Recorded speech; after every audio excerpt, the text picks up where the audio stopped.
हाँ ठीक है, तब इसमें कितने नंबर आए बताओ। अच्छा अब चेक, अच्छा उमार भी कर रहे हो साथ साथ चेक, ठीक है चलो तब पहला निम्न कथनों पर आज तो शायद ज्यादातर इसमें पीछे कौन से क्वेश्चन थे वो उसके पीछे, वो एथिक्स वाले थे क्या, तभी मेरे समझ में नहीं आया, समझ में क्या मतलब क्यों, ऐसा क्यों है इसमें। मैंने जब घर में देखा वो बाद में आज सुबह देखा मैंने वो पेपर, खाली वही वही था उसमें, तो उसमें बताना भी क्या है। ए ही बता ए 71 से लेकर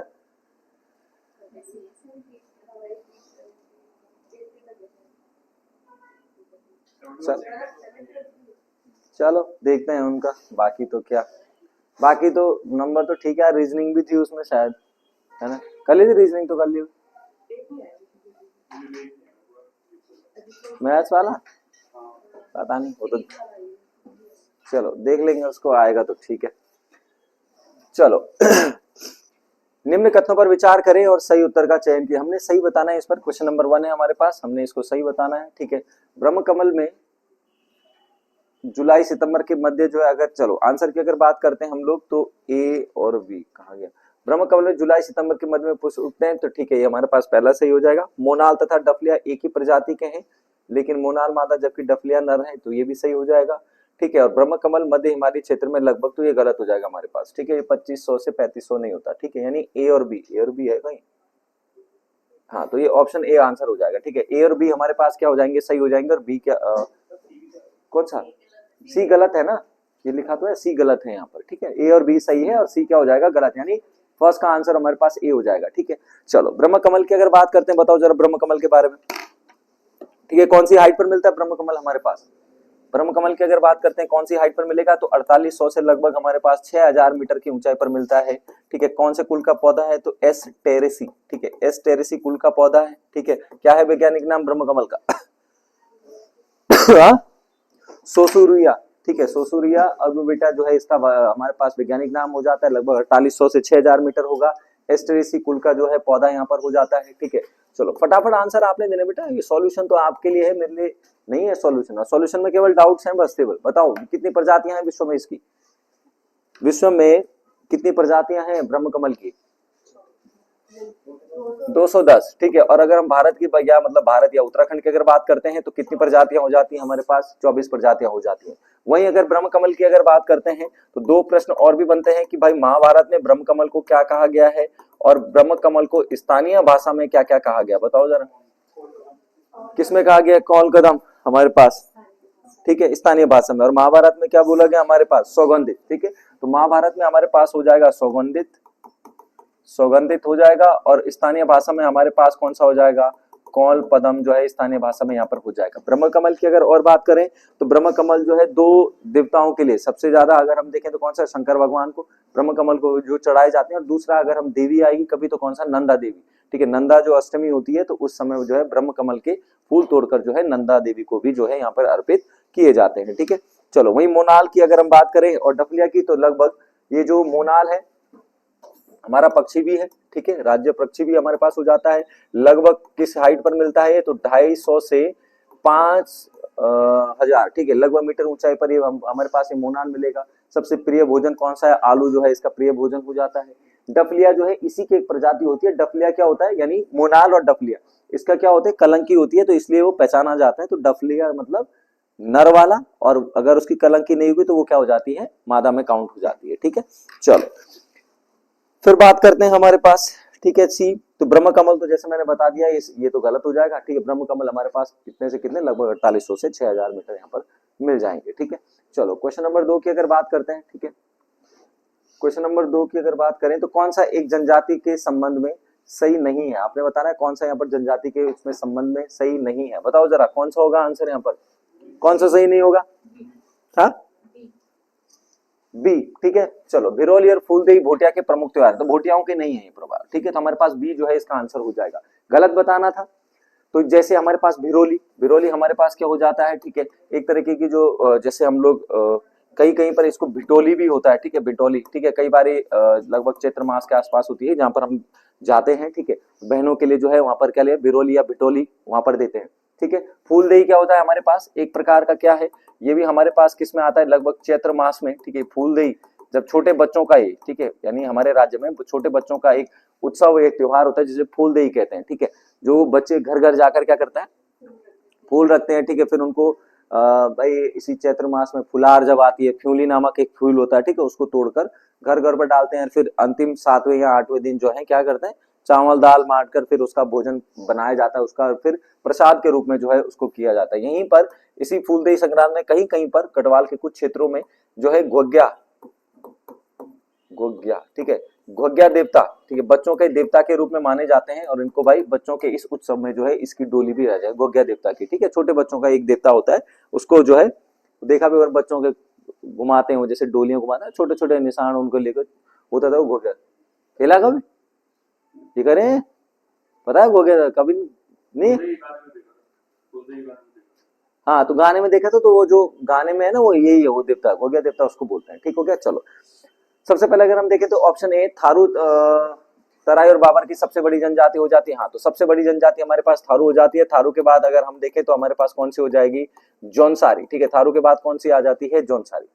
दरमिया, जेठा, छाबड़ा, भोटियाओं की क्या होती है हमारे पास, उप जनजाति, ठीक है। बुक्साओं में पितृ सत्तात्मक परिवार की प्रथा पाई जाती है, स्त्री की जो लेकिन इसका मतलब ये नहीं कि इनकी स्त्री की दशा जो है वो दुर्लभ होगी, मतलब स्त्रियों के भी मान सम्मान जो मिलता है सारा कुछ, लेकिन पितृ सत्तात्मक परिवार यहाँ पर मिलता है, ठीक है। अच्छा, थारू में बताओ जरा, थारू की अगर बात करते हैं तो थारू ही लोग क्या करते हैं हमारे पास, इनका जो घर मतलब घराना जो होता है उनको क्या बोलते हैं, इनका घर और घराना थारू में क्या बोलते हैं, कुरी, ठीक है। हाँ, ध्यान रखने, क्वेश्चन आया हुआ है कुरी वाला, ठीक है। इन्हीं में अगर हम देखें तो यहाँ पर क्या होता है, थारू में एक नृत्य जो है, फेमस नृत्य हमारे पास कौन सा हो जाता है, खिचड़ी नृत्य हमारे पास एक नृत्य हो जाता है, तो कौन सा, खिचड़ी नृत्य हो जाता है। फिर अगर हम बात करें खिचड़ी नृत्य के साथ साथ एक प्रमुख है, तो भाई इसकी जनजाति बहुत बड़ी है ये, ठीक है, हम मेन लेकर चल रहे हैं। तो सबसे फेमस त्योहार कौन सा होता है, बजहर जो है इनका फेमस त्योहार जो है इनका हो जाता है थारू का, ठीक है। खिचड़ी नृत्य हो जाता है, बजहर त्योहार जो है यहाँ पर हो जाएगा, ठीक हो गया। चलो, हाँ, और क्या हो सकता है, हाँ, वो इसी होली के पर होते, उजली होली, बैठकी होली, वो सब ये थारू में ये किए जाते हैं, ठीक है। फिर यहीं पर कौन सा, तीन टिकड़ी, ठीक है, तीन टिकड़ी था, ठीक है। बदला विवाह की प्रथा यहाँ पर है। लठ भरवा भोज, ठीक है, बाद में जो है लठ भरवा भोज भी जो है इसी जनजाति के द्वारा कराया जाता है, ठीक है। ये जनजाति क्या करती है, चावल से निर्मित, ठीक है चावल से चावल से निर्मित जैसे वो बनाती है शराब, जिसको हम क्या कहते हैं, ठीक है, नहीं, झाड़ झाड़, ठीक है। चट्टी वो भोटियाओं है जहां पर क्या करते हैं वो देव छाल वगैरह, पेड़ की छाल वगैरह इनसे बनाकर जब बनाते हैं, ठीक है। हाँ, जाए, ठीक है, तो वो अलग है, ये जाड़ है जो चावलों से निर्मित बने। फिर यही थारू जनजाति क्या करती है, दीपावली को किसमें मनाती है, शोक पर्व के रूप में मनाती है, ठीक है। चलो, फिर अगर हम बात करते हैं, ठीक है, किसकी, भोटियाओं की, तो भोटियाओं की अगर हम बात करते हैं तो प्रमुख त्योहारों में हमारे पास इसके लोकगीत कौन से हो जाएंगे, भोटियाओं के लोकगीत बताओ, तुमने बताने, मैंने नहीं। तुबेरा, बाजू, ठीक है, तिमली, इनके क्या हो जाते हैं, प्रसिद्ध जो है गीत हो जाएंगे, ठीक है, ठीक हो गया। और बताओ, यहीं पर इनको क्या बोलते हैं, सगाई की रस्म को, भोटिया में सगाई की रस्म को क्या बोलते हैं, थारों में क्या बोलेंगे, अपना पराया, सगाई को बोलते हैं अपना पराया। बात अगर हम जब बात करने जाते हैं तो पक्की पौड़ी, ठीक है। फिर अपना पराया, जब लड़की जो है परमानेंट कुछ महीनों के बाद, शादी के कुछ महीनों के बाद जब परमानेंट उसके घर आती है उसको क्या बोलते हैं, चाला, ठीक है। फिर भोटिया में क्या उसको थोची बोलते हैं बेटा, भोटिया में, ठीक है, थोची, ठीक है। फिर इसी में इनका एक नृत्य होता है भोटियाओं का, कौन सा नृत्य, पौड़ा नृत्य भी जो है इनके द्वारा किया जाता है, ठीक है, युद्ध के लिए, ठीक है। हाँ, और क्या होता है हमारे पास, इन्हीं के साथ साथ पौड़ा नृत्य भी हो जाएगा, ठीक है। और क्या है बोटियाओं में, ठीक है, बोटियाओं में एक कंडाली उत्सव, प्रत्येक 12 वर्ष में कंडाली उत्सव का भी आयोजन किया जाता है बोटिया जनजाति के द्वारा, ठीक है। चलो, हाँ, बोक्साओं की अगर बात करते हैं, ठीक है, ये बोक्सा जो लोग हैं सबसे पहले कहां पर बसे थे, बनबसा में, ठीक है, बनबसा चंपावत में सबसे पहले बोक्सा बैठे थे। और इसकी जो जानकारी है, प्रश्न बना हुआ भी एक बार आयोग में, हाँ, इसकी जानकारी किसमें मिलती है, आईने अकबरी में, ठीक है। अकबर ने जो अकबर के समय पर जो लिखी थी अबुल फजल ने आईने अकबरी जो है, उस आईने अकबरी में सबसे पहले इसका भी उल्लेख मिलता है इसी आईने अकबरी में कि भाई ये बोक्साओं का सबसे पहले जो उल्लेख है इसी के समय पर यहाँ पर मिलता है। ठीक हो गया। चलो क्वेश्चन नंबर 3 की नदियों के अनुसार सही क्रम अगर इनका दर्शाना, तो इसमें तो गलत था, ये तो ऑप्शन ही नहीं है इसमें, क्योंकि काली के बाद हमारे पास कौन सी आएगी, भागीरथी। मिलाना जरा इसमें, काली के बाद भागीरथी है कहीं पर। ठीक है, तो ये ऑप्शन गलत है बेटा यहाँ पर। ठीक है, ये ऑप्शन सही कर लेना। ठीक है, इसको काट देना। ठीक है, ऑप्शन ही नहीं। कौन सा, सी। हाँ, निम्न नदियों में से तो भाई भागीरथी भी नहीं है।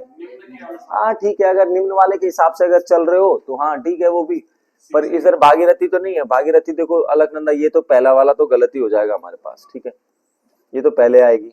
ठीक है, फिर हमारे पास काली है, यमुना, पश्चिमी रामगंगा, नहीं यमुना भी नहीं है, फिर ये इसने आना था तो ये भी गलत हो जाएगा। ठीक है, काली के बाद कोसी, तो कोसी के बाद सबसे पहले तो भागीरथी ने आना था तो ये भी गलत हो जाएगा। हाँ, उस हिसाब से हम लोग सी के साथ जा सकते हैं। हाँ ठीक है, अगर निम्न के हिसाब से जा रहे हो तो सी है। तो अगर इसमें से छाड़ने के लिए तो हमारे पास, और वैसे अगर देखें उत्तराखंड का, अगर वैसे देखें तो वैसे हमारे पास कौन सा हो जाता है, सबसे पहले सबसे बड़ी नदी कौन सी हो जाती है, काली नदी। कितने किलोमीटर है हमारे पास, 252 किलोमीटर। ठीक है, फिर हमारे पास दूसरी कौन सी हो जाती है, भागीरथी। कितने किलोमीटर है, 205। उसके बाद कौन सी हो जाएगी, अलकनंदा, 195। कोसी नदी आ जाएगी तो कोसी कितनी हो जाएगी, 168 हो जाएगी। ठीक है, और फिर पश्चिमी रामगंगा, पश्चिमी रामगंगा हमारे पास 155 हो जाएगी। हमारे पास अगर कोसी की बात करते हैं तो कोसी 168 हो जाएगी।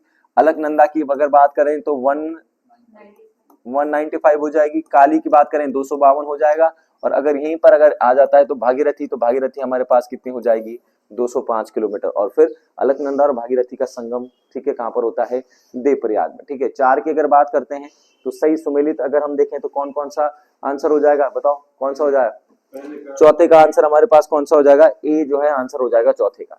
एक एक्यूप्रेशर की अगर बात करते हैं तो कहां पर हो जाता है, एक्यूप्रेशर पार्क है ऋषिकेश में। ऋषिकेश में कहां पर है, सुशीला तिवारी। ठीक है, ठीक है, ध्यान रखना, सुशीला तिवारी जो एक हर्बल गार्डन है ऋषिकेश में, वहां पर एक्यूप्रेशर पार्क की स्थापना कर दी गई है। पाम गार्डन की अगर बात करते हैं तो पाम गार्डन कहां पर हो जाता है, हल्द्वानी में। एक चीज और नोट कर लेना, इसी हल्द्वानी में है।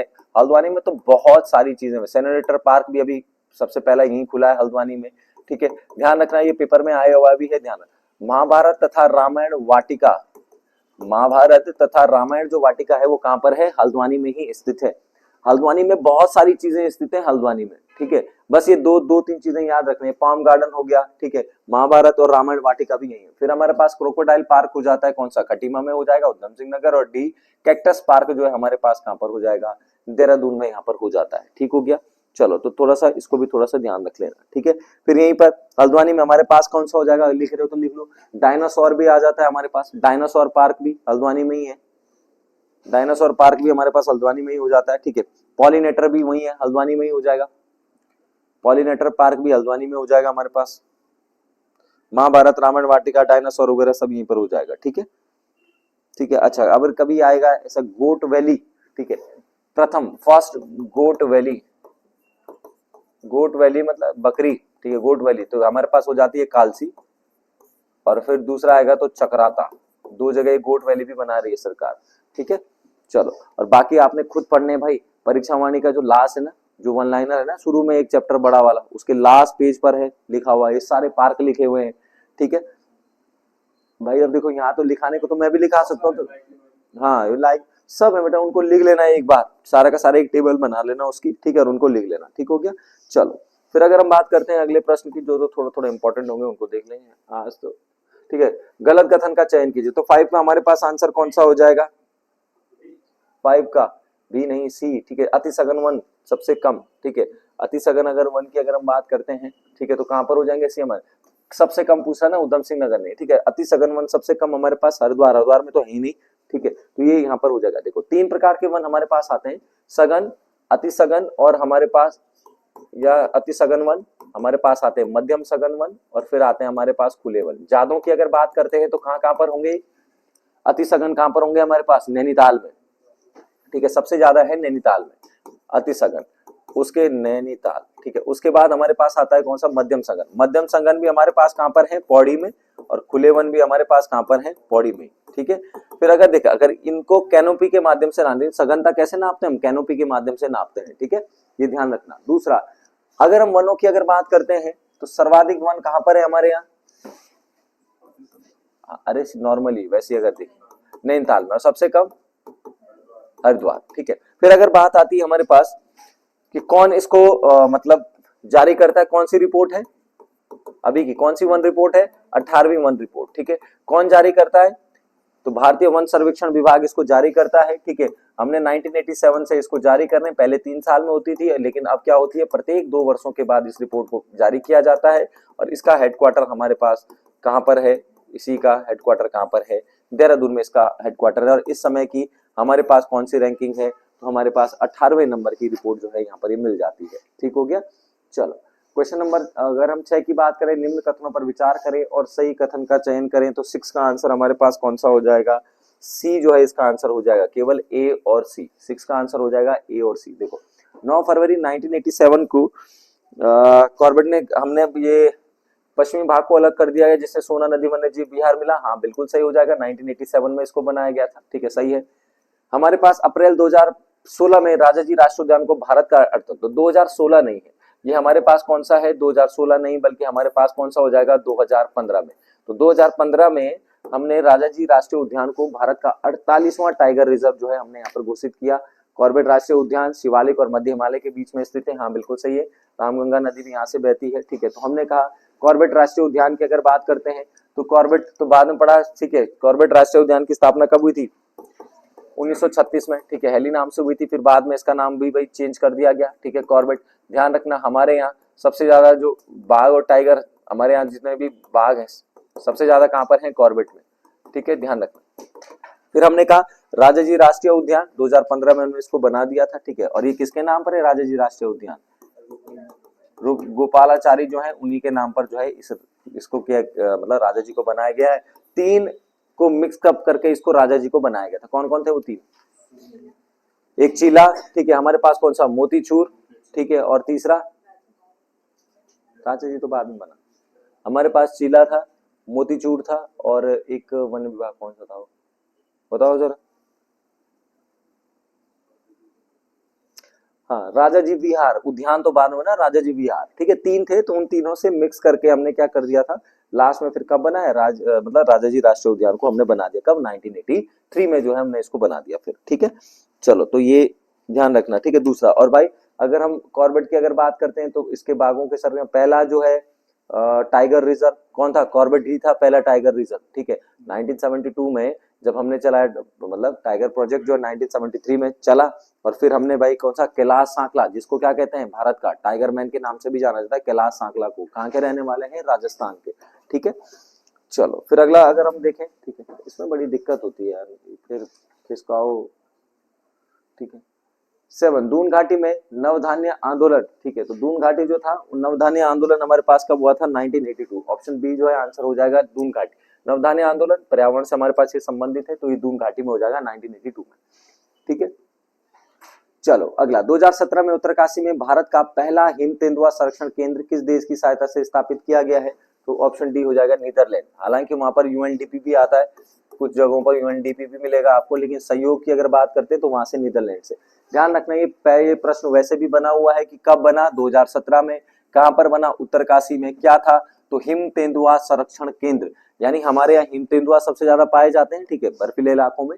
तो भारत का पहला जो हिम तेंदुआ संरक्षण केंद्र है वो इसी उत्तरकाशी में 2017 में बनाया था, ठीक है, यहीं पर।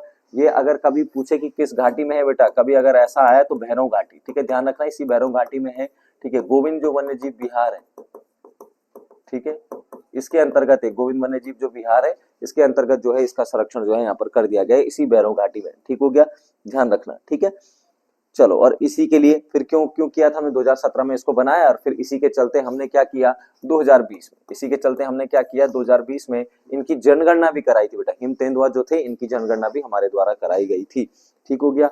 चलो फिर अगले प्रश्न की अगर बात करें, निम्न में से कौन सा एक सही नहीं है, अभी तो बेसिक सी है, कोई वैसा कॉन्सेप्ट वाले तो है नहीं, बेसिक सी है, खुद ही पढ़ना। तो हमने कहा 9 का आंसर हमारे पास कौन सा हो जाएगा, तो बी जो है इसका आंसर यहाँ पर हो जाएगा, ठीक है। आपको उससे गलत बताना है तो गलत हमारे पास यहाँ पर हो जाएगा। देखो तुंगनाथ की अगर बात करते हैं तो तुंगनाथ मंदिर 2023 में राष्ट्रीय धरोहर जो है घोषित कर दिया गया था। तुंगनाथ के बारे में हमें पता है, हाइट कितनी है, 3680 मीटर इसकी हाइट हो जाती है, सबसे ऊंचाई पर स्थित सबसे ऊंचाई पर स्थित जो मंदिर है वो यही है हमारे पास, ठीक है, तुंगनाथ। फिर हमने कहा यही तुंगनाथ है, यानी बाबा केदार जो है, केदारनाथ। केदारनाथ की अगर बात करते हैं, ठीक है, तो हमारे यहाँ जो पंच केदार है, उन पंच केदार में से एक है कौन सा, तुंगनाथ का मंदिर है। किसकी पूजा होती है, भगवान की। यहाँ पर भगवान मतलब शिव की, यहाँ पर किसकी, भुजाओं की जो है, भगवान शिव की भुजाओं की पूजा तुंगनाथ में होती है। शीतकालीन अगर हम बात करते हैं तो भाई ये जब आते हैं तो मक्कू मठ, कहाँ पर, मक्कू मठ में, ठीक है, मक्कू मठ में इनकी शीतकालीन पूजा जो है यहाँ पर कर दी जाती है। और फिर तुंगनाथ मंदिर को 2023 में राष्ट्रीय धरोहर में घोषित यहाँ पर कर दिया गया था। चलो, ज्वालजीबी में 14 नवंबर को नेहरू के जन्मदिन पर, तो भाई ये गलत हो जाएगा। ज्वालजी में 14 नवंबर को तो जरूर लगता है लेकिन नेहरू जी के जन्मदिन पर, नेहरू का जन्मदिन पर क्या लगता है, कहाँ, गौचर मेला, ठीक है, बर्नेडी ने जो शुरू किया था तो इन्हीं के उसमें लगता है। लेकिन हालांकि ज्वालजीबी भी लगता है 14 नवंबर को ही, ध्यान रखना, ठीक है, 1914 में, ठीक है, यहाँ पे लिख भी लो इसके आगे। ज्वालजीबी की अगर बात करेंगे 1914 में, ठीक है। ये ज्वालजीबी जो मेला है, किसने इसकी शुरुआत कराई थी, तो उसका नाम है गजेंद्र, ठीक है, गजेंद्र बहादुर। इसने जो है इसको मतलब प्रयास किया और इसके प्रयासों से ज्वालजीबी हुआ। ज्वालजीबी मेला कहाँ पर लगता है हमारे पास, कहाँ लगता है, पिथौरागढ़ में, ठीक है। और हमारे पास पिथौरागढ़ में लगेगा ज्वालजीबी मेला किसमें, गोरी तथा गाली तथा गोरी नदी के संगम पर जो है इसका क्या लगता है, मेला लगता है। 14 नवंबर को गजेंद्र बहादुर के द्वारा पिथौरागढ़ में जो है इसका आयोजन यहाँ पर कर दिया जाता है, ठीक है। थल मेले की शुरुआत तो बिल्कुल सही हो जाएगा, थल मेले की शुरुआत 1940। थल मेला भी कहाँ पर लगता है हमारे पास, हाँ, पिथौरागढ़ में। थल मेला भी कहाँ लगता है, पिथौरागढ़ में, जिसकी शुरुआत हुई थी 1940 में जो है इसकी शुरुआत यहाँ पर हो गई थी, ठीक है। चलो, तो ये भी ध्यान रखना। और वैसाखी के दिन लगता है ये जो थल मेला है पिथौरागढ़ में ही लगेगा 1940 में। कब लगता है, वैशाखी के दिन जो है इसको मतलब वैशाखी के दिन लगेगा, ध्यान रखना। और ये कभी अगर ऐसा है ना कि कौन सा मेला जो है जलियांवाला बाग से संबंधित है, तो वैसाखी के दिन जब 1940 में इन्होंने इस मेले की शुरुआत की थी, तो किस चीज के लिए की थी, जलियांवाला बाग जो हत्याकांड हुआ है, उस हत्याकांड को भाई याद समर्पित करने के लिए इस मेले का आयोजन किया जाता है। कौन सा, थल मेले का, ठीक हो गया, 1940 में वैसाखी के दिन पर इसको लगता है। पंचमेला भवन कोटी बनाल गांव उत्तरकाशी में 1000 वर्ष पुराना, हाँ ध्यान रखना, अभी तुम्हारे स्टेनो के ही पेपर में था शायद, अगर दिया था तुमने, वो मैचिंग कराने में आ रखा था, स्टेनो का पेपर दिया था, अरे कौन सा था, ट्रिपल एससी वाला था, वो दिया था, उसमें था एक ऑप्शन में मिलाने वाले, उसी टाइम आया था पहली बार ये कोटी बनाल, ठीक है। ये कोटी बनाल ध्यान रखना क्या है, ये पंचमेला भवन है, चलो ये तो ठीक है, उत्तरकाशी में मिला है। ये आ रखा था कोटी बनाल है क्या, ये कोटी बनाल क्या है, हाँ, तो ये यही था शायद, कुछ ऐसा मैचिंग में था कि अलग से था, यही प्रश्न आया था ये कोटी बनाल वाला। तो ये जो कोटी बनाल है ये क्या है, भूकंप रोधी, भूकंप रोधी एक प्रणाली है बेटा, यानी भूकंप रोधी घर कैसे बनाना है, उन भूकंप रोधी घर को बनाने की एक प्रणाली है, जिस प्रणाली को कोटी बनाल है। कोटी बनाल होता क्या है, मैं तुम्हें वैसे ही, क्योंकि ये सिंपल से क्वेश्चन है बेटा, इनमें समझाना क्या है, उत्तराखंड में क्या समझाऊं मैं, इनमें समझाने के लिए कुछ है ही नहीं लॉजिकल। ध्यान रखना, जो कोटी बनाल है ये उत्तराखंड, ये आपने वो देखे होंगे ऐसे बड़े बड़े से घर उत्तरकाशी में, एक तो ऐसे देखोगे बहुत लंबे लंबे, दूसरा क्या होता है इसमें कि भाई इस तरीके से बनाए जाते हैं कि, अब मेरे को तो ड्राइंग आती नहीं, जैसे नीचे उसका एरिया बहुत चौड़ा रहता है, फिर इसके ऊपर ऐसे ऐसे गोल अंदर से, फिर ऐसा, फिर ऐसा, इस तरीके से रहते हैं वो घर, पहले नीचे जैसे चौड़ा, फिर वैसे लकड़ी से ऐसे बनता हुआ, फिर उसके ऊपर उसके ऊपर उसके ऊपर, इस तरीके से वो बनाए जाते हैं, ठीक है। तो कहा जाता है कि भाई उस समय, क्योंकि क्यों भूकंप रोधी क्यों है, क्योंकि भाई उत्तरकाशी, चमोली, ये सब अब तो 6 में चले गए हैं, ठीक है। तो भाई भूकंप के गए हमारे पास पहले कितने, 4 और 5, 2 जोन में थे, 4-5 में, ये 4 जोन में थे, अब तो खैर 6 में हो गए, ठीक है। तो इन सबसे ज्यादा भूकंप के कारण लोग वहां पर इस प्रकार की एक प्रणाली बनाई, और जब हमने इसको ढूंढा तो हमने देखा कि इतने भूकंप आने के, इतना सेंसिटिव जोन होने के बाद भी यहाँ पर क्या है, किसी भी प्रकार का कोई मतलब मकान ध्वस्त वगैरह ऐसा कुछ होता ही नहीं है इसमें, ठीक है। तब जाकर पता चला, तो तब उस प्रणाली को क्या कहा गया, कोटी बनाल प्रणाली, जो किससे संबंधित है, भूकंप रोधी प्रणाली से। इतना याद रखना, भूकंप रोधी जो भूकंप से संबंधित उन चीजों से हो जाती है, ठीक है। चलो फिर बात करते हैं, निम्न में से किसका संबंध पर्वतारोहण से नहीं है, तो ऑप्शन सी जो है हमारे पास हो जाएगा। ये तो सिंपल से प्रश्न है भाई, ठीक है। ये हमारे पास सी, तो हमारे पास हिमाद्री थपलियाल हो जाएगी। हिमाद्री थपलियाल जो है वो निशानेबाजी, ठीक है, शूटिंग से संबंधित है, निशानेबाजी से, ठीक है। ऑप्शन सी आंसर हो जाएगा। बाकी मनीष कंसियाल, हर्षवर्धन बहुगुणा, मोहन सिंह गुंजियाल, ये सब क्या है हमारे पास पर्वतारोहण यहाँ पर मिल जाते हैं, ठीक है। हाँ ठीक है, जैसे शीतल राज भी है, सविता कंसवाल, सुमन कुटियाल, ये सब क्या है हमारे पास पर्वतारोहण, ठीक है। शीतल राज, सविता कंसवाल, ठीक है, और सुमन कुटियाल, ये भी क्या है हमारे पास, ये तीनों भी क्या हो जाते हैं हमारे पास, पर्वतारोहण से ही संबंधित हो जाते हैं, ठीक है। चलो नेक्स्ट की अगर बात करते हैं, अगला अगर हम देखेंगे क्वेश्चन, ठीक है, निम्न में से कथनों पर विचार करें, कथन का चयन करें। सही कथन, बछेंद्री पाल को 2019 में, ठीक है, बछेंद्री पाल को 2019 में पद्म भूषण से सम्मानित किया गया था, हाँ वो भी ठीक है। जनरल बिपिन रावत को सिविल सेवा के लिए मरणोपरांत 2022 में पद्म विभूषण से सम्मानित किया, ये भी ठीक है। माधुरी बरतवाल को संगीत के क्षेत्र में पद्मश्री 2022 में प्राप्त हुआ, ये भी सही है। कहां पर है तीनों, ठीक है, ऑप्शन डी जो है इसका आंसर हो जाएगा, यानी तीनों के तीनों कथन जो है हमारे पास सही हो जाएंगे, ठीक है। वहीं अगर हम बात करते हैं बछेंद्री पाल को, ठीक है, तो बछेंद्री पाल को पद्मश्री, ठीक है, अगर हम देखें तो पद्मश्री लिखना है, लिखो, ठीक है, पद्मश्री कब मिला था, 1984 में, अर्जुन मिला था 86 में, ठीक है। अगर हम इनकी पद्मश्री की अगर बात करते हैं तो भाई 1984 में इनको पद्मश्री मिला, और अर्जुना जो अवार्ड है इनको 1986 में मिला था। इन्हीं बछेंद्री पाल ने सबसे पहले जब एवरेस्ट फतेह की थी तो कब की थी हमारे पास, 24 मई को, ठीक है, 24 मई 1984 को इन्होंने इस पर फतेह प्राप्त की थी, और फिर इसी के चलते इनको पद्मश्री भी दिया गया 1984 में, और फिर अर्जुना अवार्ड दिया गया 1986 में, और फिर पद्म भूषण से भी सम्मानित किया बछेंद्री पाल को 2019 में, ठीक हो गया। फिर बिपिन रावत हमने पढ़ा कि भाई उनकी एक एयरक्राफ्ट दुर्घटना में क्या हो गई थी, उनकी मृत्यु हो गई थी, ठीक। हाँ तो वो असल में क्या है, वो 23 कुछ किताबों में ना वो 23 भी दे रखा है, और इनकी ऑफिशियल वेबसाइट पे जाएंगे तो वहाँ 24 मई दे रखा है, तो आ भी रखा था पेपर में, हमने रिट भी लगाई थी, बहुत बहुत पहले आया था ये क्वेश्चन किसी पेपर में, आयोग के हरिद्वार आयोग, पर उसने तब ये 24 को ही मान रखा है आंसर, तो इसलिए हम भी 24 ही कराते हैं। पर बाई चांस 24 ना आए तो फिर उस हिसाब से किस में जाना है, 23 के साथ भी जाना है, ठीक है। उत्तराखंड में यही है थोड़ा सा बस डेटों में बड़ी दिक्कत। बिपिन रावत पौड़ी के थे, भारत के पहले क्या थे, सीडीएस, ठीक है, चीफ डिफेंस ऑफ स्टाफ जो है भारत के पहले यही थे, जनरल बिपिन रावत, ठीक है, पौड़ी से संबंधित थे, और एक हेलीकॉप्टर दुर्घटना में उनकी क्या हो गई थी, मृत्यु हो गई, और इसीलिए मृत्यु के मरणोपरांत ही उनको क्या दे दिया गया था, पद्म विभूषण से भी क्या कर दिया गया था, सम्मानित कर दिया गया था, ठीक है। चलो क्वेश्चन नंबर 12 की अगर बात करें, वीरांगना तिरु रौतेली बलिदान दिवस कब मनाया जाता है, तो 8 अगस्त को मनाया जाता है भाई, ठीक है, 8 अगस्त को मनाया जाता है, ऑप्शन बी जो है इसका आंसर हो जाएगा। इसी के साथ साथ अगर हम बात करते हैं तो तिलु रौतेली पुरस्कार बताओ जरा, तिलु रौतेली पुरस्कार कब दिया जाता है, इसी के सम्मान में सरकार क्या करती है, तिलु जो रौतेली है, तिलु रौतेली जो है पुरस्कार से भी सम्मानित करती है, और पुरस्कार हमारे पास 2006 का हो जाएगा, और अगर तिलु रौतेली पेंशन की अगर बात आएगी तो पेंशन हमारे पास हो जाएगी 2014 की, ठीक है। और तिलु रौतेली में प्राइस बढ़ाकर अब शायद 51,000 रुपए कर दिया गया है, ठीक है। चलो तो तिलु रौतेली अगर आएगा जो पुरस्कार है 2006 में आता है, और पेंशन की अगर बात आएगी तो हो जाएगी 2014 की, ठीक हो गया। चलो फिर क्वेश्चन नंबर 13, किस जनपद में स्थित खूनी गांव का नाम परिवर्तित करके देवी ग्राम कर दिया गया है, ठीक है, तो वो किसमें है, पिथौरागढ़ में, ठीक है। अब ये तो करंट है बेटा, ये तुमने खुद ही पढ़ने हैं सारा, ठीक है। खूनी गांव का नाम परिवर्तित करके देवी ग्राम, तो हमारे पास बहुत सारे नाम बदले गए अभी बीच में, ठीक है, जैसे ये मियावाला और इन सब के नाम तो भले वो वापस भी हो गए थे कुछ तो, लेकिन उनका नाम बहुतों का नाम बदला, तो इन्हीं में से एक नाम खूनी गांव जो था उसका नाम बदलकर देवी ग्राम कर दिया गया है, तो उस वो गांव कहाँ पर स्थित है, पिथौरागढ़ में, ठीक है।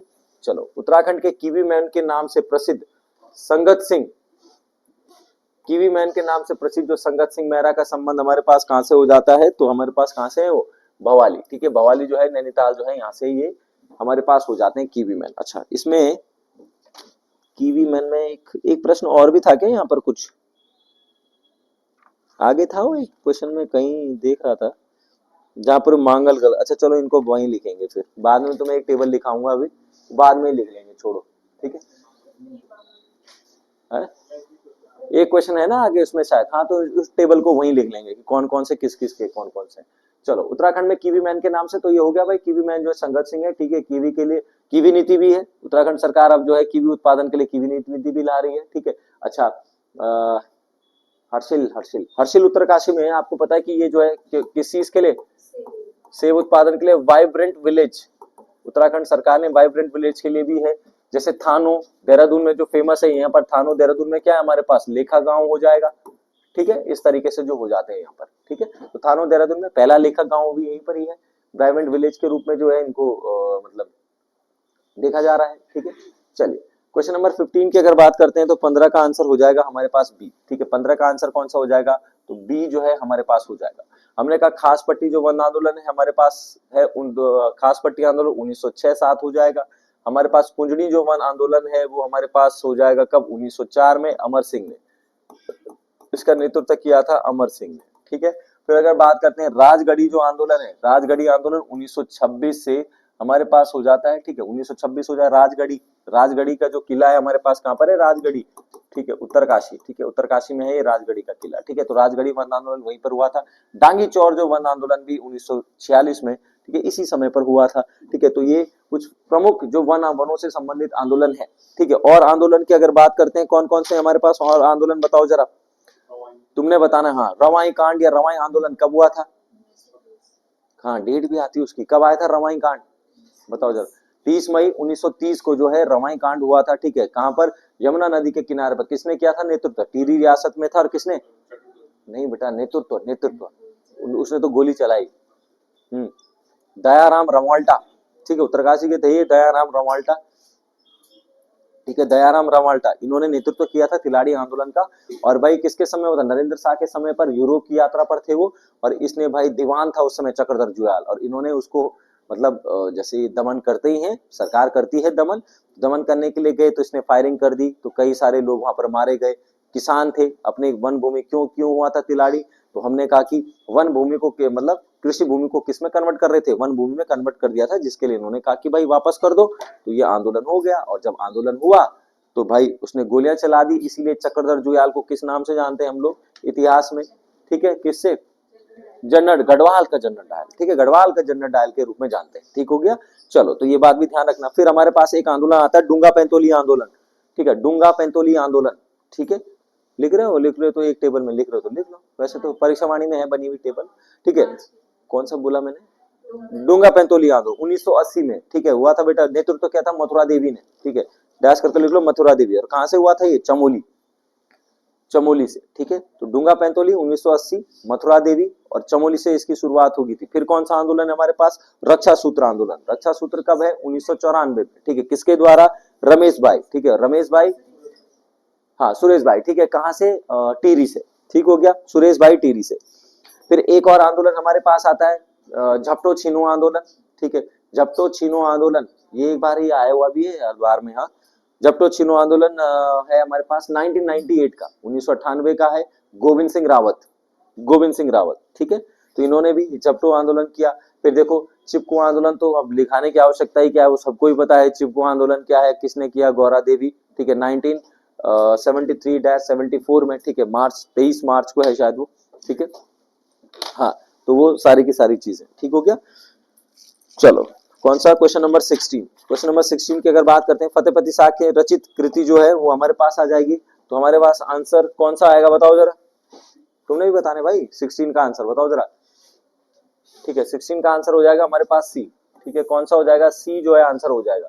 यानी जटाधर की अगर बात करते हैं तो फतेह शाह कर्ण। ठीक है, हमारे पास हो जटाधर, जटाधर कर्ण है ना, फतेह शाह कर्ण नहीं है वो, फतेह शाह कर्ण है ऐसा। कर्ण मतलब कान, और जटा मतलब बाल।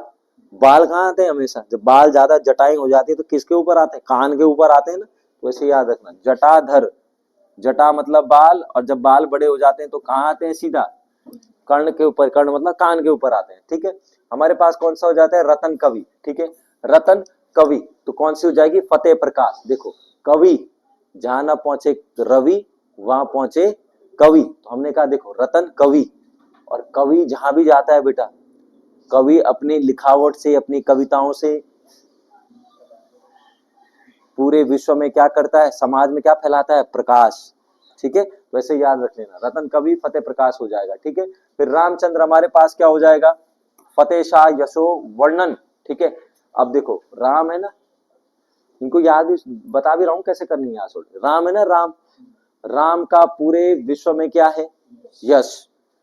तो उस रामचंद्र ने अपना क्या गाया? यशो वर्णन, अपने यश का वर्णन किया है, तो यशो वर्णन ऐसे याद रखते हैं। ठीक है, लास्ट में आएगा सुखदेव। सुखदेव ने अपने क्या दिए हैं? ठीक है, वृत्त विचार। अब तुमने अगर भागवत, सुखदेव जी महाराज सुने, भागवत सुनी कभी? अरे वैसे ही नॉर्मल सुनिए कभी। तो सुखदेव है ना, सुखदेव जी महाराज क्या सुनाते हैं? सुनते हैं, भागवत सुनते हैं। ठीक है। तक्षशिला नाम का एक सर्प था, वो 7 दिन के बाद तुम्हें डस लेगा, तब जाकर बोलते हैं कि उससे पहले हम सीख ले। चलो खैर, वो तो जीवी मतलब आजीविका है हमारी, ठीक है। तो ठीक है, तक्षक नाम का एक सांप था। तो वो जो सुखदेव थे ना, सुखदेव जी महाराज जो वो सुना रहे हैं वो उस कथा को, जो ये सुखदेव जी हैं, ये अपने क्या कर रहे हैं, अपने विचार किसको बता रहे हैं, दूसरे को बता रहे हैं, ऐसे याद रख लेना, ठीक है। ये पेपर में आते ही कंफ्यूज हो जाते हैं बेटा, ये पते, प्रकाश, कर्ण, यशो, ये सब एक जैसे ही लग, और इधर भी सब एक जैसे, क्योंकि ये रटे रटे मतलब हमने फ्रिक्वेंटली सुने हुए ना, तो ये सब कंफ्यूज हो जाता है वहां कौन किसका है कौन किसका है। इसलिए बता रहा हूँ, ये ट्रिक इसलिए बता रहा हूँ, घर में जब भी याद करना है, एक तो घर जाना, आज इसको लिखना है, इस ट्रिक को जो मैं बोल रहा हूँ, 1-2 बार लिखोगे ना तो याद दिमाग में बैठ जाएगी। जब भी कभी भविष्य में पढ़ोगे ना इनको कभी भी, तो ट्रिक नहीं भूलनी, ट्रिक तो उसी से याद करना है, तो आराम से याद हो जाती है वो, ठीक है भाई। हमें भी तो पहले बहुत दिक्कत होती है, देखो जो चीज मैं भी मानता हूँ कि भाई दिक्कत जिनमें होती है तो वाकई में ही होती है, तो उसके लिए देखो मैंने बता दिया, तुम अगर इससे भी बढ़िया कोई बना सकते हो तो वो तो और भी बढ़िया है ना। तो कभी भी कंफ्यूजिंग वाले जो रहते हैं ना, थोड़ा सा अपना कोई कॉमेडी वाले ट्रिक, ठीक है, मेले याद करने हैं तो किसी दोस्त के नाम पर याद कर लो, कि मेरा एक दोस्त है पिथौरागढ़ का है, मैंने तो पिथौरागढ़ के सारे मेले ऐसे याद किया, अल्मोड़ा और पिथौरागढ़, मेरे 2 ही दोस्त हैं, ठीक है। तो एक पिथौरागढ़ का, एक अल्मोड़ा का है, तो उसी से याद किया, उसी शादी में गए थे वो, तब से वो ही याद है। हाँ, ये मंदिर गुरनामाई मंदिर और वो मंदिर अर्चित है, सब वैसे याद किए। तो जो भी दोस्त है ये उस जिले का है, जिससे जो भी आपके दोस्त हैं कि भाई मैं उस जिले का है। पहले तो जय मैं जिस जिले का हूँ रुद्रप्रयाग, तो उन्होंने सब अपने वहां की याद करे, कौन से मेले लगते हैं अपने यहाँ के तो याद करने ही है, ठीक है। फिर जो दोस्त है उसके नाम पर याद कर लो बेटा, आसानी से याद होते हैं, आसानी से याद रहते हैं, करके तो देखो एक बार, वैसे भी तो नहीं हो रहे ना याद, एक बार ऐसे ही करके देख लो, ठीक है, याद होंगे आपको। मैं 100% गारंटी के लिए बोल रहा हूँ, मैंने वो अपनाई हुई ट्रिक है भाई अपने ऊपर, ठीक है, इसलिए मैं बोल रहा हूँ, ठीक है। चलो, तो कौन सा था इसमें आंसर, जटाधर का हो जाएगा कर्ण, ठीक है, कौन सा, सी, ठीक है, चलो सी आंसर। चलो 17 की अगर बात करते हैं, नेपाल पर आक्रमण करने वाला हमारे पास दूसरा चंद शासक कौन सा हो जाएगा, कौन था दूसरा, कौन सा, उद्योगचंद बेटा, उद्योगचंद, ठीक है, दूसरा था उद्योगचंद, ठीक है। और इसी ने 3 बार आक्रमण भी किया था बेटा नेपाल पर, ठीक है। अच्छा, तिब्बत की कभी बात आएगी तो तिब्बत में पवारों में आता है, 3 बार तिब्बत पर आक्रमण करने वाला कौन था, मईपति शाह। 2 बार कौन सा है हमारे पास, मान शाह, ठीक है। तो ध्यान रखना, क्वेश्चन पूछा भी है, अगर पहला आएगा, फर्स्ट आएगा कि कौन सा ऐसा चंद शासक था जिसने नेपाल को क्या बोलते थे उस समय, डोटी, ठीक है। तो भाई इसने किया था, तो कौन सा हो जाएगा हमारे पास, भारती चंद। इसी भारती चंद के शासनकाल में इसने ये अंतिम मांडलिक राजा था बेटा, ये ध्यान रखना। मांडलिक का मतलब क्या होता है, जो किसी को टैक्स देते थे, ठीक है। तो अंतिम मांडलिक राजा भी था चंद में ये। उसके बाद इसने डोटी पर आक्रमण किया, उसको जीत लिया, और फिर वहां से टैक्स देना क्या कर दिया, बंद कर दिया, ठीक है। फिर इसी भारती चंद के शासनकाल में हमें क्या, इसके जो हमारे पास भागनाथ गौतम जो है उसके हमें क्या है, पखाने टाइप के जो है इसमें मिलते हैं, इसी भारती चंद के। फिर हमने कहा यहाँ पर 12 वर्षीय युद्ध जो है इसी के शासन काल में हुआ था, ठीक है। और इसी के समय में, इसी भारती के समय में किसकी उत्पत्ति, नायक जाति की जो है क्या हो जाती है, यहाँ पर उत्पत्ति भी इसी के समय पर हो जाती है, ठीक हो गया। चलो, फिर अगर हम बात करते हैं दिलीप चंद की जो मृत्यु हुई थी, वो हमारे पास किससे हुई थी, क्षय रोग से, किससे हुई थी, क्षय रोग से। और एक और आपने याद रखना है बेटा, उसका नाम है जगत चंद।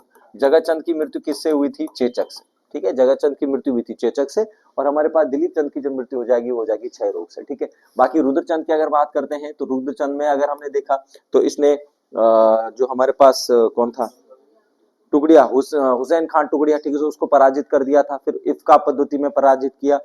हमारे पास वो इफ्का पद्धति क्या होती थी हमारे पास, सिंगल फाइट जिसको हम बोलते हैं, ठीक है, बोलते हैं पहले सिंगल सिंगल आ जा, तो वो सिंगल को बोलते थे, ठीक है।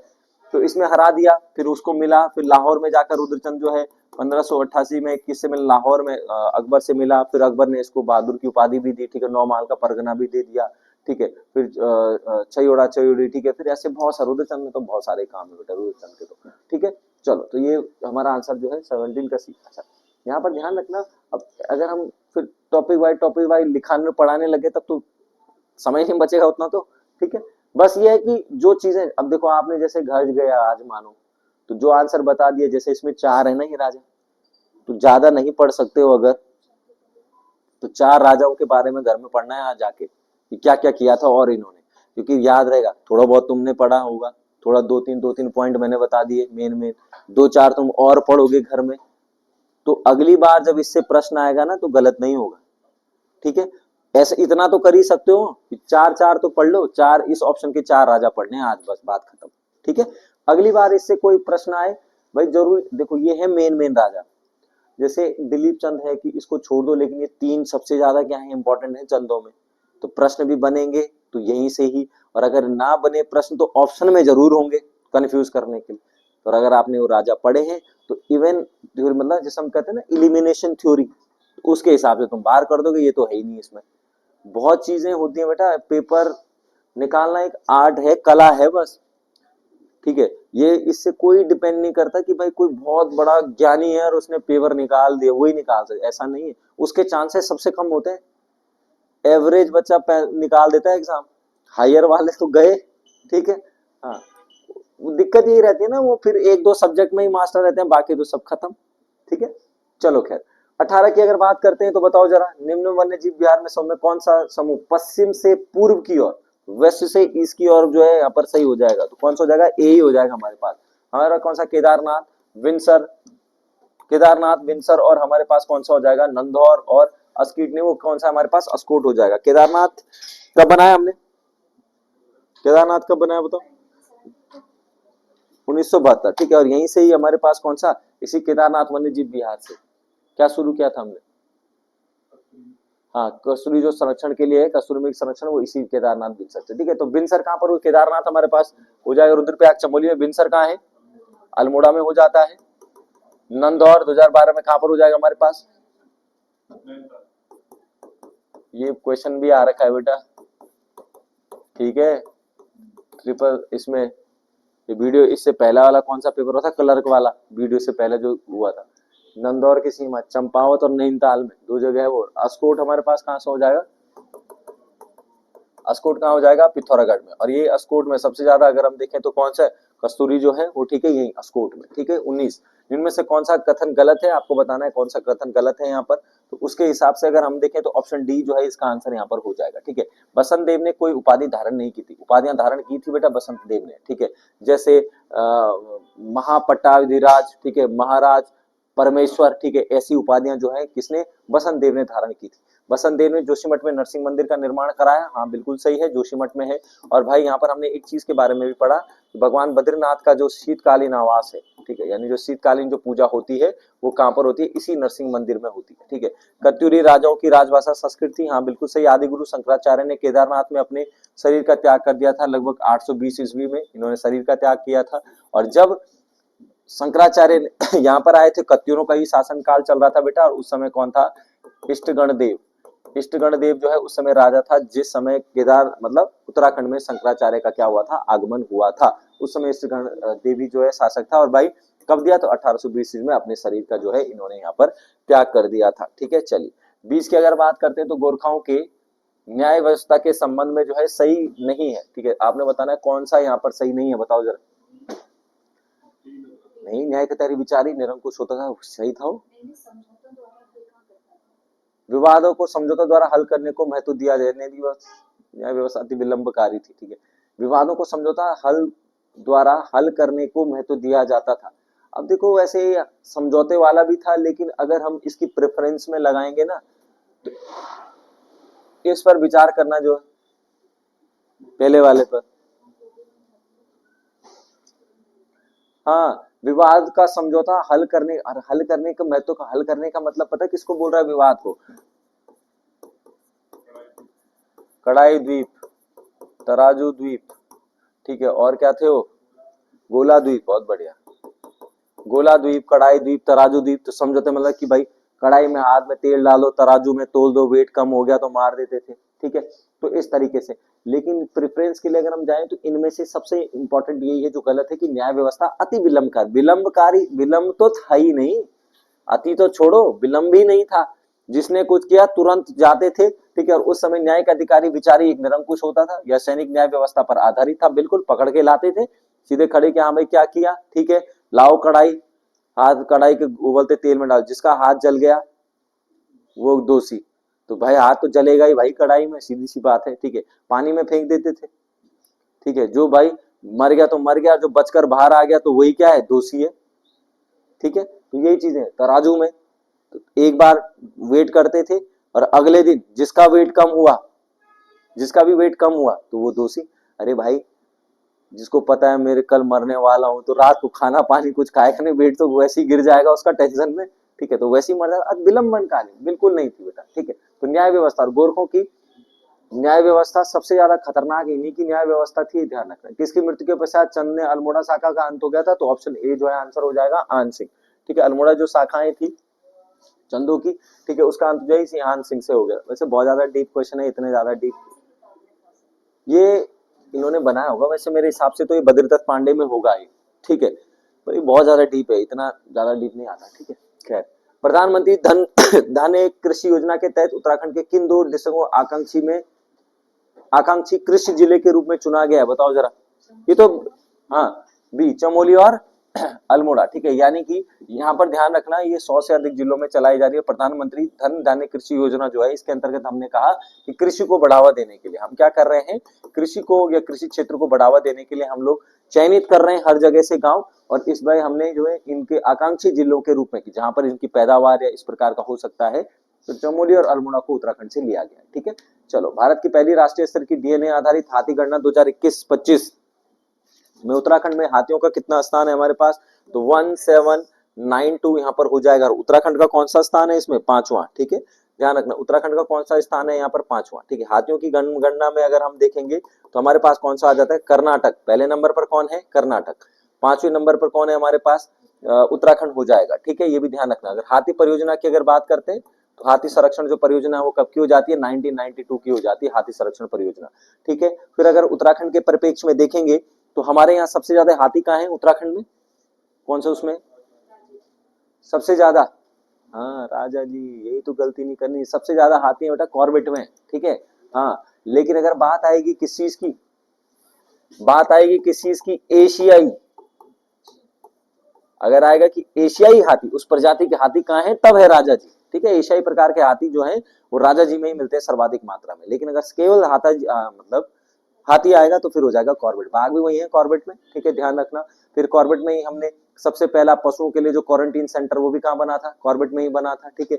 हमने चिल्ला में इनके पशुओं का अस्पताल जो कहाँ बना रखा है, चिल्ला रेंज में ही बना रखा है, ध्यान रखना, ठीक है। तो ये चीज भी थोड़ा सा ध्यान रखना। चलिए अगला, उत्तराखंड में राजस्व पुलिस एक्ट की अगर बात करते हैं, अब देखो यार राजस्व पुलिस एक्ट का तो ऑप्शन तो मेरे हिसाब से तो कोई मैच हो नहीं रहा है, ठीक है। क्योंकि राजस्व पुलिस जो एक्ट है इसमें संशोधन हो सकता था तो अलग बात थी, लेकिन अगर हम राजस्व पुलिस की अगर बात करते हैं तो ये एक्ट कब से 1874 से संबंधित है, ठीक है।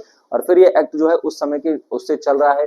फिर आपको पता है कि इसी समय पर एक्ट जो बाद में बना 1819 ईस्वी में ट्रेल के द्वारा 9 पटवारियों की क्या कर दी गई थी, 9 पटवारियों की भर्ती कर दी गई थी। वहीं अगर दो प्रश्न आते हैं भाई, 9 पटवारियों की अगर बात आएगी तो ट्रेल हो जाएगा, और अगर बात आएगी प्रशिक्षित पटवारियों की, प्रशिक्षित पटवारी, प्रशिक्षित का मतलब क्या होता है, प्रशिक्षित का मतलब क्या होता है, ट्रेनिंग, ट्रेन मतलब जैसे अब वाले जा रहे हैं बिल्कुल पढ़ लिख कर कंपटीशन से, तो वो उस प्रशिक्षित पटवारियों की नियुक्ति किसने की थी, बैटन के द्वारा कर दी गई थी, ठीक है। अच्छा, अगर पुलिस एक्ट आया, उत्तराखंड पुलिस एक्ट आया, ये आ भी रखा है पर क्या तुम्हारे पास क्या आएगा, लेकिन फिर भी ध्यान रखना अगर पुलिस एक्ट की बात आएगी तो 2007 में, पुलिस एक्ट जो है 2007 का है, ठीक है। पुलिस एक्ट जो है उत्तराखंड जो पुलिस एक्ट है वो 2007 का है, ठीक हो गया।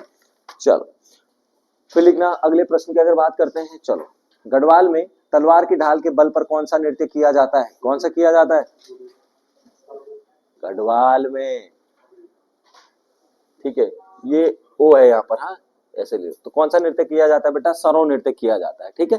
3 नृत्य आपने ध्यान रखने हैं, ठीक है। युद्ध नृत्य जो है गढ़वाल में तलवार की ढाल पर, ये युद्ध भी आया ना, अगर अरे तलवार कहाँ यूज करेंगे, युद्ध में ही करेंगे, ठीक है। तो ऐसे याद, युद्ध में किए जाने वाले नृत्य यही है।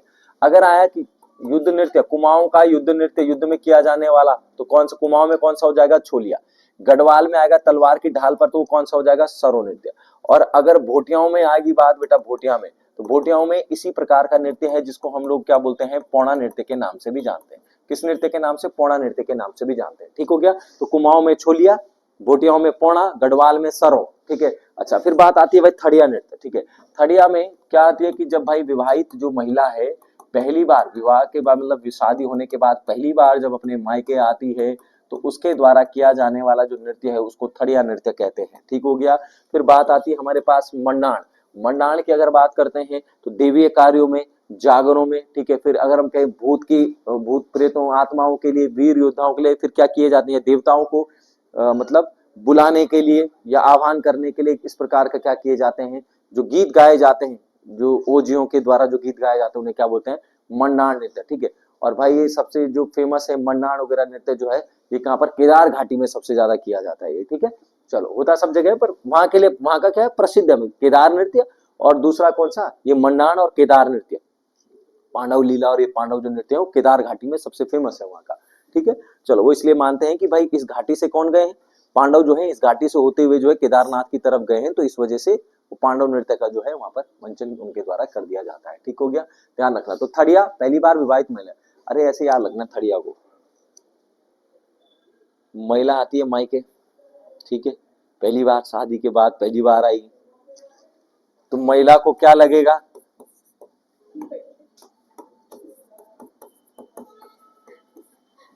शादी के पहली बार गई, पहली बार वापस आई तो क्या लगेगा, बढ़िया। और जब लगेगा बढ़िया तब होगा ग्राउंड में थड़िया। ठीक है। थड़िया थड़ से बनाओ, थड़ मतलब पैर से ऐसे मारना। ठीक है। जैसे हम लोग जैसे हम तो गढ़वाली मतलब धड़ाक बोलते हैं ना, धड़ से मार दे, धड़ मतलब तेज से मार देना किसी, तो वो थड़ बोलते हैं उसको। ठीक है। चलो तो ऐसे याद रखिए, ऐसी याद होता है भाई। मैं अगर मैं बताऊं सब चीज बढ़िया, मैं हिस्ट्री भी ठीक है पर मैं उत्तराखंड में इनमें बड़ा बहुत कंफ्यूजन रहती है, खुद भी रहती है। ठीक। तो मैं जब भी कभी याद करता हूँ ये सब मैंने ऐसे ही याद कर रखे हूँ। ठीक है। चलो जैसे सरो नृत्य है, तलवार हमने क्या था कि तलवार जब चलते हम बोलते हैं, जैसे अपनी भाषा में बोलते हैं ना, गढ़वाली लोग उक्ति और भाषा में सर बोलते हैं ना, सर मतलब सर से आई और गई, सर का मतलब जल्दी। ठीक है। तो सर का मतलब तलवार। ठीक है। गर्दन जाएगी सर एक ही बार में। ठीक है। और वो किससे जा सकती है, तलवार से ही जा सकती है सीधा एक ही बार में। तो ऐसा ही है देखो। ठीक है।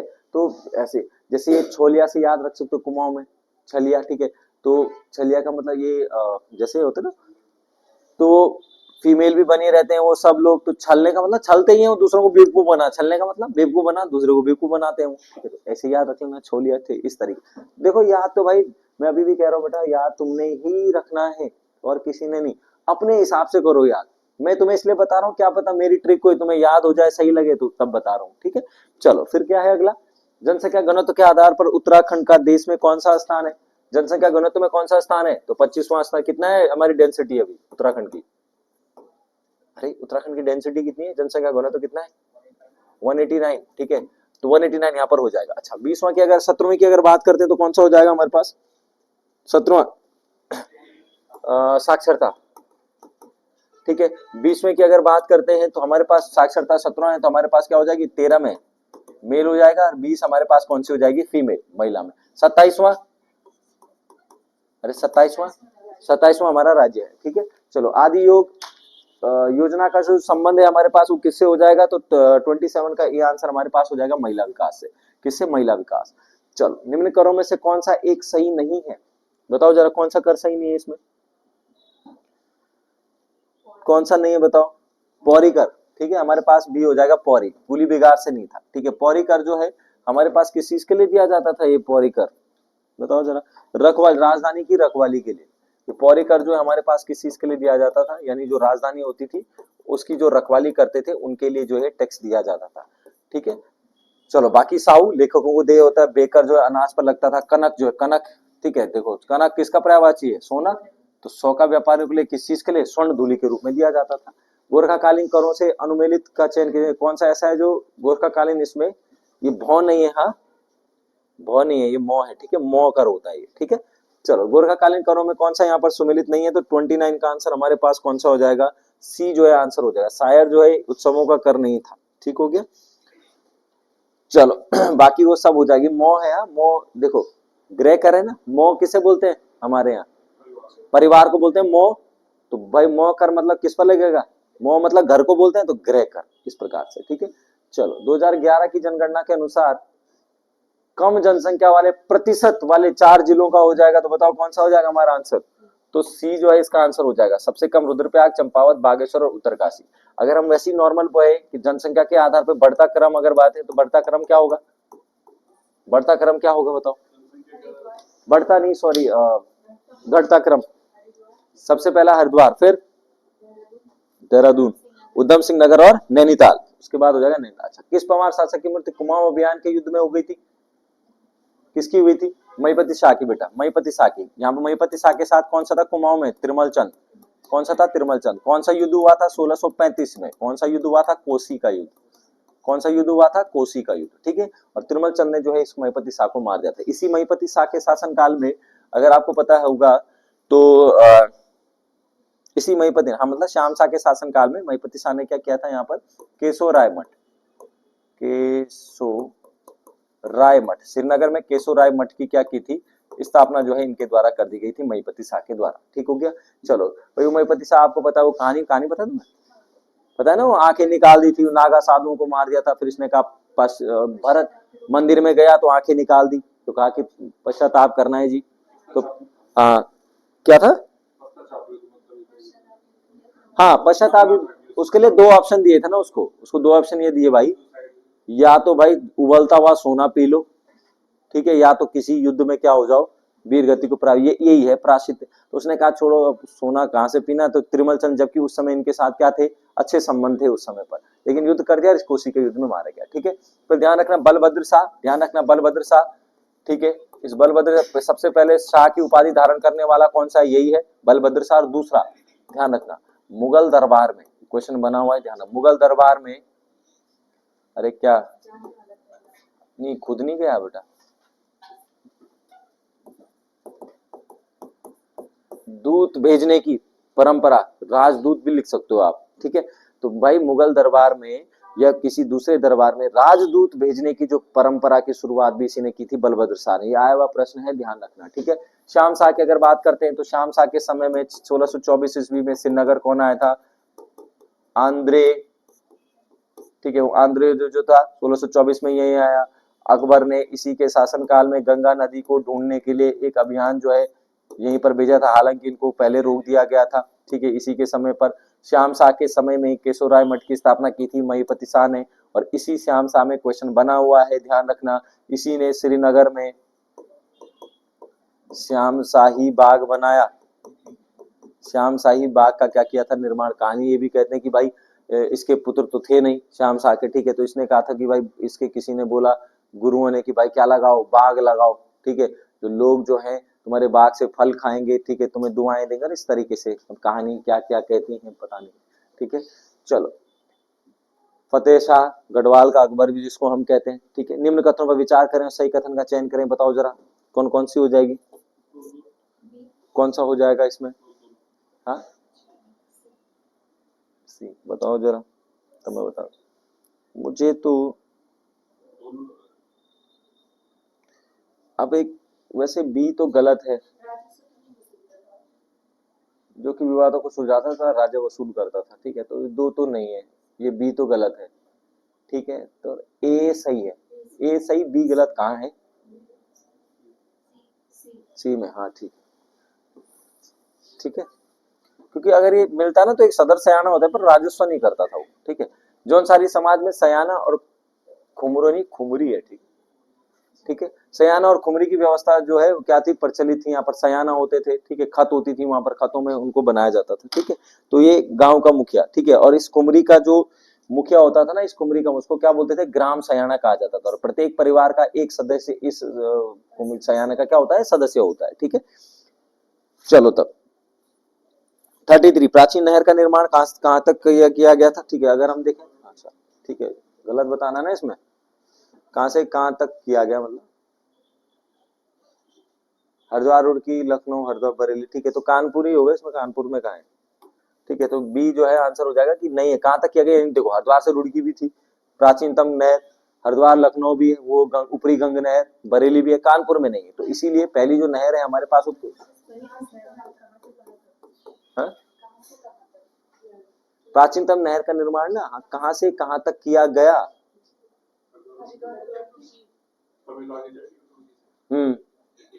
यार कहाँ तक किया गया, तो टोटल की अगर अगर ये पूरा पूछा है ना, तो निर्माण जो है तो आगे जाएगी तो तब तो कानपुर सही है, फिर हरिद्वार से कानपुर तक। कि अगर ये कह रहा है कि कहां से कहां तक गया, प्राचीनतम जो नहर है तो हरिद्वार से कानपुर, ऊपरी गंग जो नहर है, रुड़की भी है, यहाँ भी जाती है, ये बरेली, इन सब जगहों से होकर जाती है। तो मेन जो था उसकी डायरेक्शन ये यही थी, हरिद्वार से कानपुर तक सीधा। हाँ, उत्तराखंड में तो केवल यही है, रुड़की में है उसका पार्ट, बस जहाँ से वो स्टार्ट हुई थी ऊपरी गंग नहर जो हमने करना शुरू किया था, यानी मतलब यहाँ हरिद्वार से, हरिद्वार रुड़की, बाकी तो सब सारा पार्ट सारा, तभी तो देखो ना कानपुर, लखनऊ, बरेली, ये सब सबसे दूरी पर ही है कानपुर, तो इसमें हो जाएगा। ऊपरी गंग नहर का निर्माण किसने किया था 1854-55 में, निर्माण उसका इनोग्रेशन किसने किया था, डलहौजी ने, डलहौजी, ठीक है, इसी के द्वारा जो है ये ऊपरी गंग हमारी पहली। अच्छा, उत्तराखंड का भगीरथ किसे कहते हैं, उत्तराखंड का पीवी काटले को, ठीक है, पीवी काटले को उत्तराखंड का भगीरथ भी कहते हैं। और ध्यान रखना, एक क्लर्क में भी पूछा गया क्वेश्चन है SSC का, ठीक है, इसने किसका निर्माण किया था, तो बीजापुर नहर का निर्माण किया था बेटा इसने, ठीक है। पीवी काटले को उत्तराखंड का भगीरथ के नाम से भी जानते हैं, बीजापुर नहर का निर्माण किया था, ऊपरी गंग नहर इनोग्रेशन डलहौजी के समय पर ही बनी थी, ठीक है, ध्यान रखना। फिर अगर हम देखें, अच्छा चलो नीचे वाले क्वेश्चन में, ठीक है, चलो 34, उत्तराखंड की मांगलगढ़ के नाम से प्रसिद्ध है, उत्तराखंड की मांगलगढ़ के नाम से प्रसिद्ध है हमारे पास, कौन सी हो जाएगा, नंदा सती, ऑप्शन ए सॉरी सी हो जाएगा नंदा सती, ठीक है। ऑप्शन ए शशि बहुगुणा, कौन है शशि बहुगुणा, नमक वाली, वो शार्क टैंक वाली, ठीक है, नमक वाली, ठीक हो गया। चलो भूली 8, ये तानिया कोटनाला, कौन सी हो जाएगी, भूली, हाँ भूली 8, उसके नाम से बनाती हो, भूली जैसे हम बहन को बोलते हैं छोटे बहन को भूली, तो हाँ तो भूली 8 के नाम से है, ठीक है। चलो फिर अगर हम देखें, ठीक है, तो और इसमें लिख लो यार 2-4, कबूतरी देवी तो गीतकार हो जाएगी, ठीक है, इसमें लिखो जरा, लिख रहे हो, चलो ये दो तो ये हो गए, तानिया कोटाना भूली 8 होगी, नंदा सती क्या होगी, मांगलगल हो गई, ठीक है। फिर लिखना पिरुल वुमेन, पिरुल वुमेन, पिरुल वुमेन, वुमेन मतलब महिला, पिरुल वुमेन, वो है हमारे पास मंजूषा, मंजूषा। फिर लिखना ढोलगल, ढोलगल, ढोलगल है वर्षा बडवाल, ढोलगल है वर्षा बडवाल, बंडवाल है वैसे वो, अनुस्वार भी उसके ऊपर बंडवाल, ठीक है। लेकिन अगर ऐसा आया कि पहली महिला ढोल वादिका कौन है, ठीक है, पहली महिला ढोल वादिका वो है उषा देवी, पहली महिला ढोल वादिका वो है उषा देवी, ठीक हो गया। फिर लिखना एपणगल, एपणगल, एपणगल वो होगी मीनाक्षी खाती, एपणगल मीनाक्षी खाती, ठीक है। फिर लिखना छोलिया मैन, छोलिया मैन, छोलिया मतलब वो जो डांस वाला है, ठीक है, छोलिया मैन वो है देवाधामी, धामी भी तुम्हारा छोलिया ही कर रहा है सभी का, ठीक है, देवाधामी। चलो अगला लिखना फिर इसमें कीवी मैन, भवाली नैनीताल जो अभी देखा भी हमने प्रश्न भी, ठीक है, कीवी मैन, कीवी मैन कौन हो जाएगा हमारे पास, संगत सिंह, कीवी मैन हो जाएगा हमारे पास संगत सिंह, ठीक है।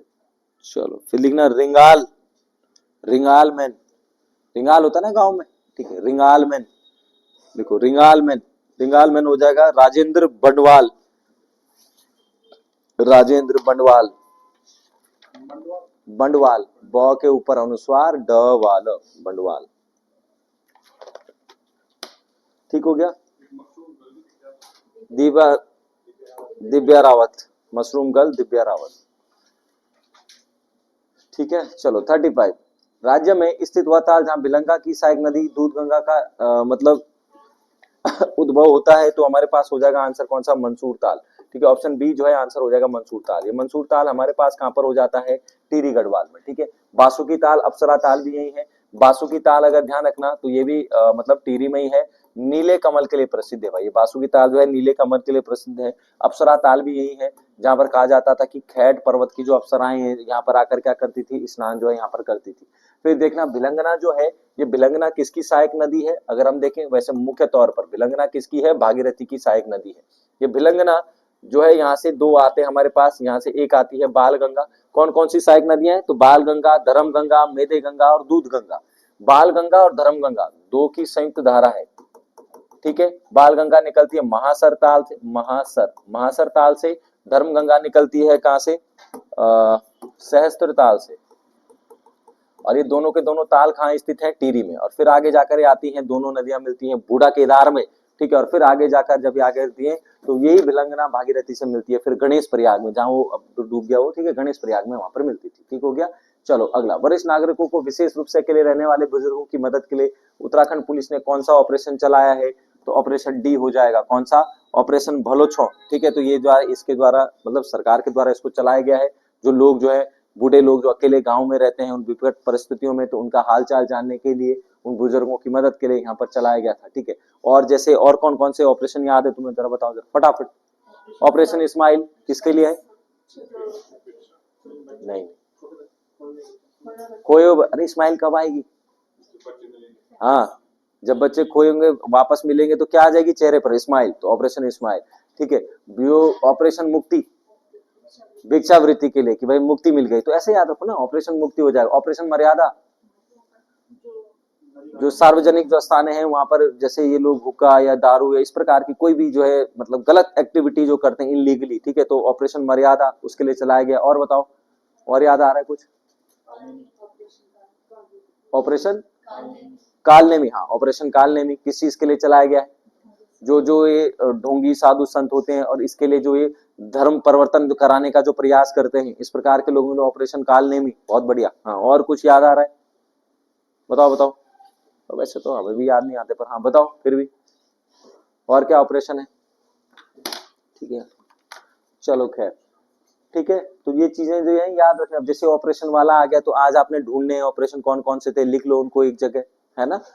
तो भाई ऐसे में ही होता है, पेपर ऐसे ही निकलते हैं, ठीक है। ऐसे में तो फिर अब घर जाके पेपर किसी कोने में, फिर तब तो हाँ खुद किसी कोने में, तो फिर ऐसे में तो नहीं हो पाएगा, ठीक है।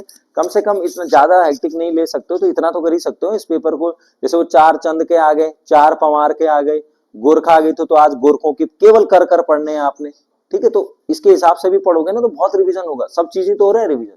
आगे तो खैर वो है, वो क्या है उसमें, इथिक्स, इथिक्स ही है ना शायद उसमें, तो वो तो चलो एथिक्स का तो ये कि ठीक है, वो तो अपने हिसाब से ही करने, कर्तव्य परायणता, सत्यनिष्ठा, बस, ठीक है।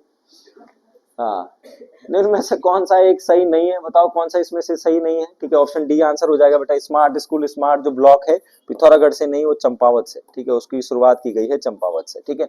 बाकी राज्य का पहला सिग्नेचर ब्रिज नरकोटा रुद्रप्रयाग में, जो ये है ना सिग्नेचर ब्रिज, कौन सा? ये रेलवे वाला जो बन रहा है उस पर सिग्नेचर ब्रिज बन रहा है पहला, नरकोटा रुद्र, जो टूट भी गया था बीच में, कि वो ध्वस्त भी हो गया था।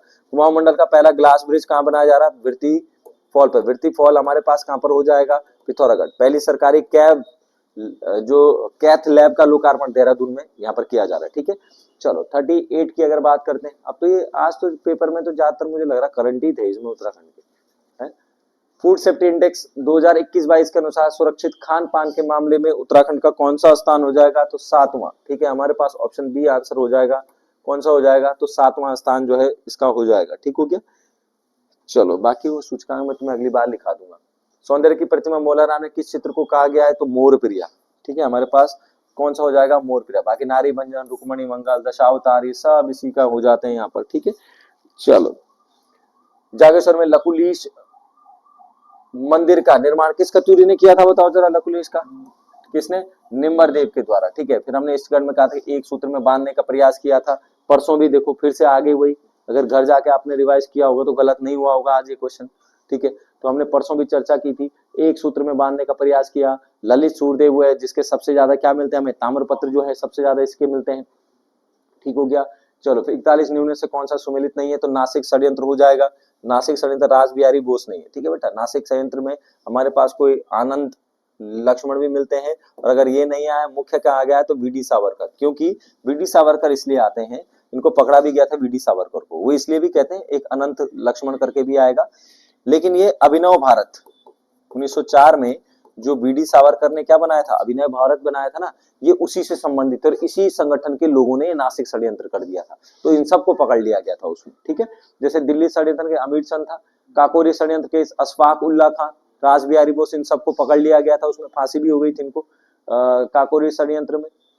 8 डाउन स्ट्रीट जो एक ट्रेन थी उसको लूट लिया इन्होंने, सब इनको पकड़ लिया। एकमात्र फरार जो यहाँ से बचे थे कौन थे, चंद्रशेखर आजाद, तब आए थे कहाँ दुगड्डा में, कहाँ भवानी सिंह रावत। क्यों, क्योंकि भाई भवानी सिंह रावत किसके सदस्य थे, चीजें लॉजिकली पढ़नी है, HRA, ठीक है, हिंदुस्तान रिपब्लिकन एसोसिएशन, 1924 में इसकी स्थापना होती है, इसके सदस्य थे वो, और चंद्रशेखर भी इसी के थे, क्योंकि काकोरी जो कांड किया था वो इन्होंने ही किया था, इसी संगठन के लोगों ने, ठीक है।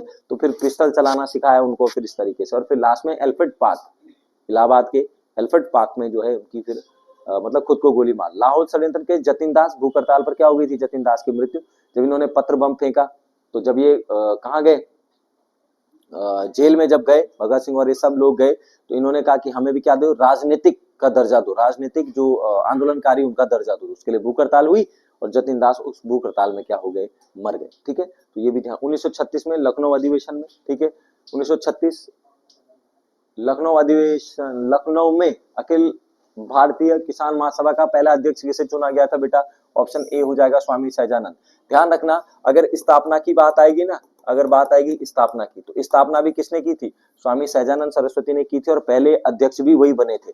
अच्छा ध्यान रखना, MG जो रंगा है इसके पहले महासचिव थे भाई, इसके पहले महासचिव थे MG रंगा, ठीक हो गया। राम मनोहर लोहिया की अगर हम बात करते हैं तो 1942 के भारत छोड़ो अभियान के अंतर्गत भूमिगत रहते हुए इन्होंने रेडियो का भी संचालन किया था, और भूमिगत रूप से रहकर जो इस आंदोलन का प्रचार प्रसार भी किया था राम मनोहर लोहिया ने, ठीक हो गया।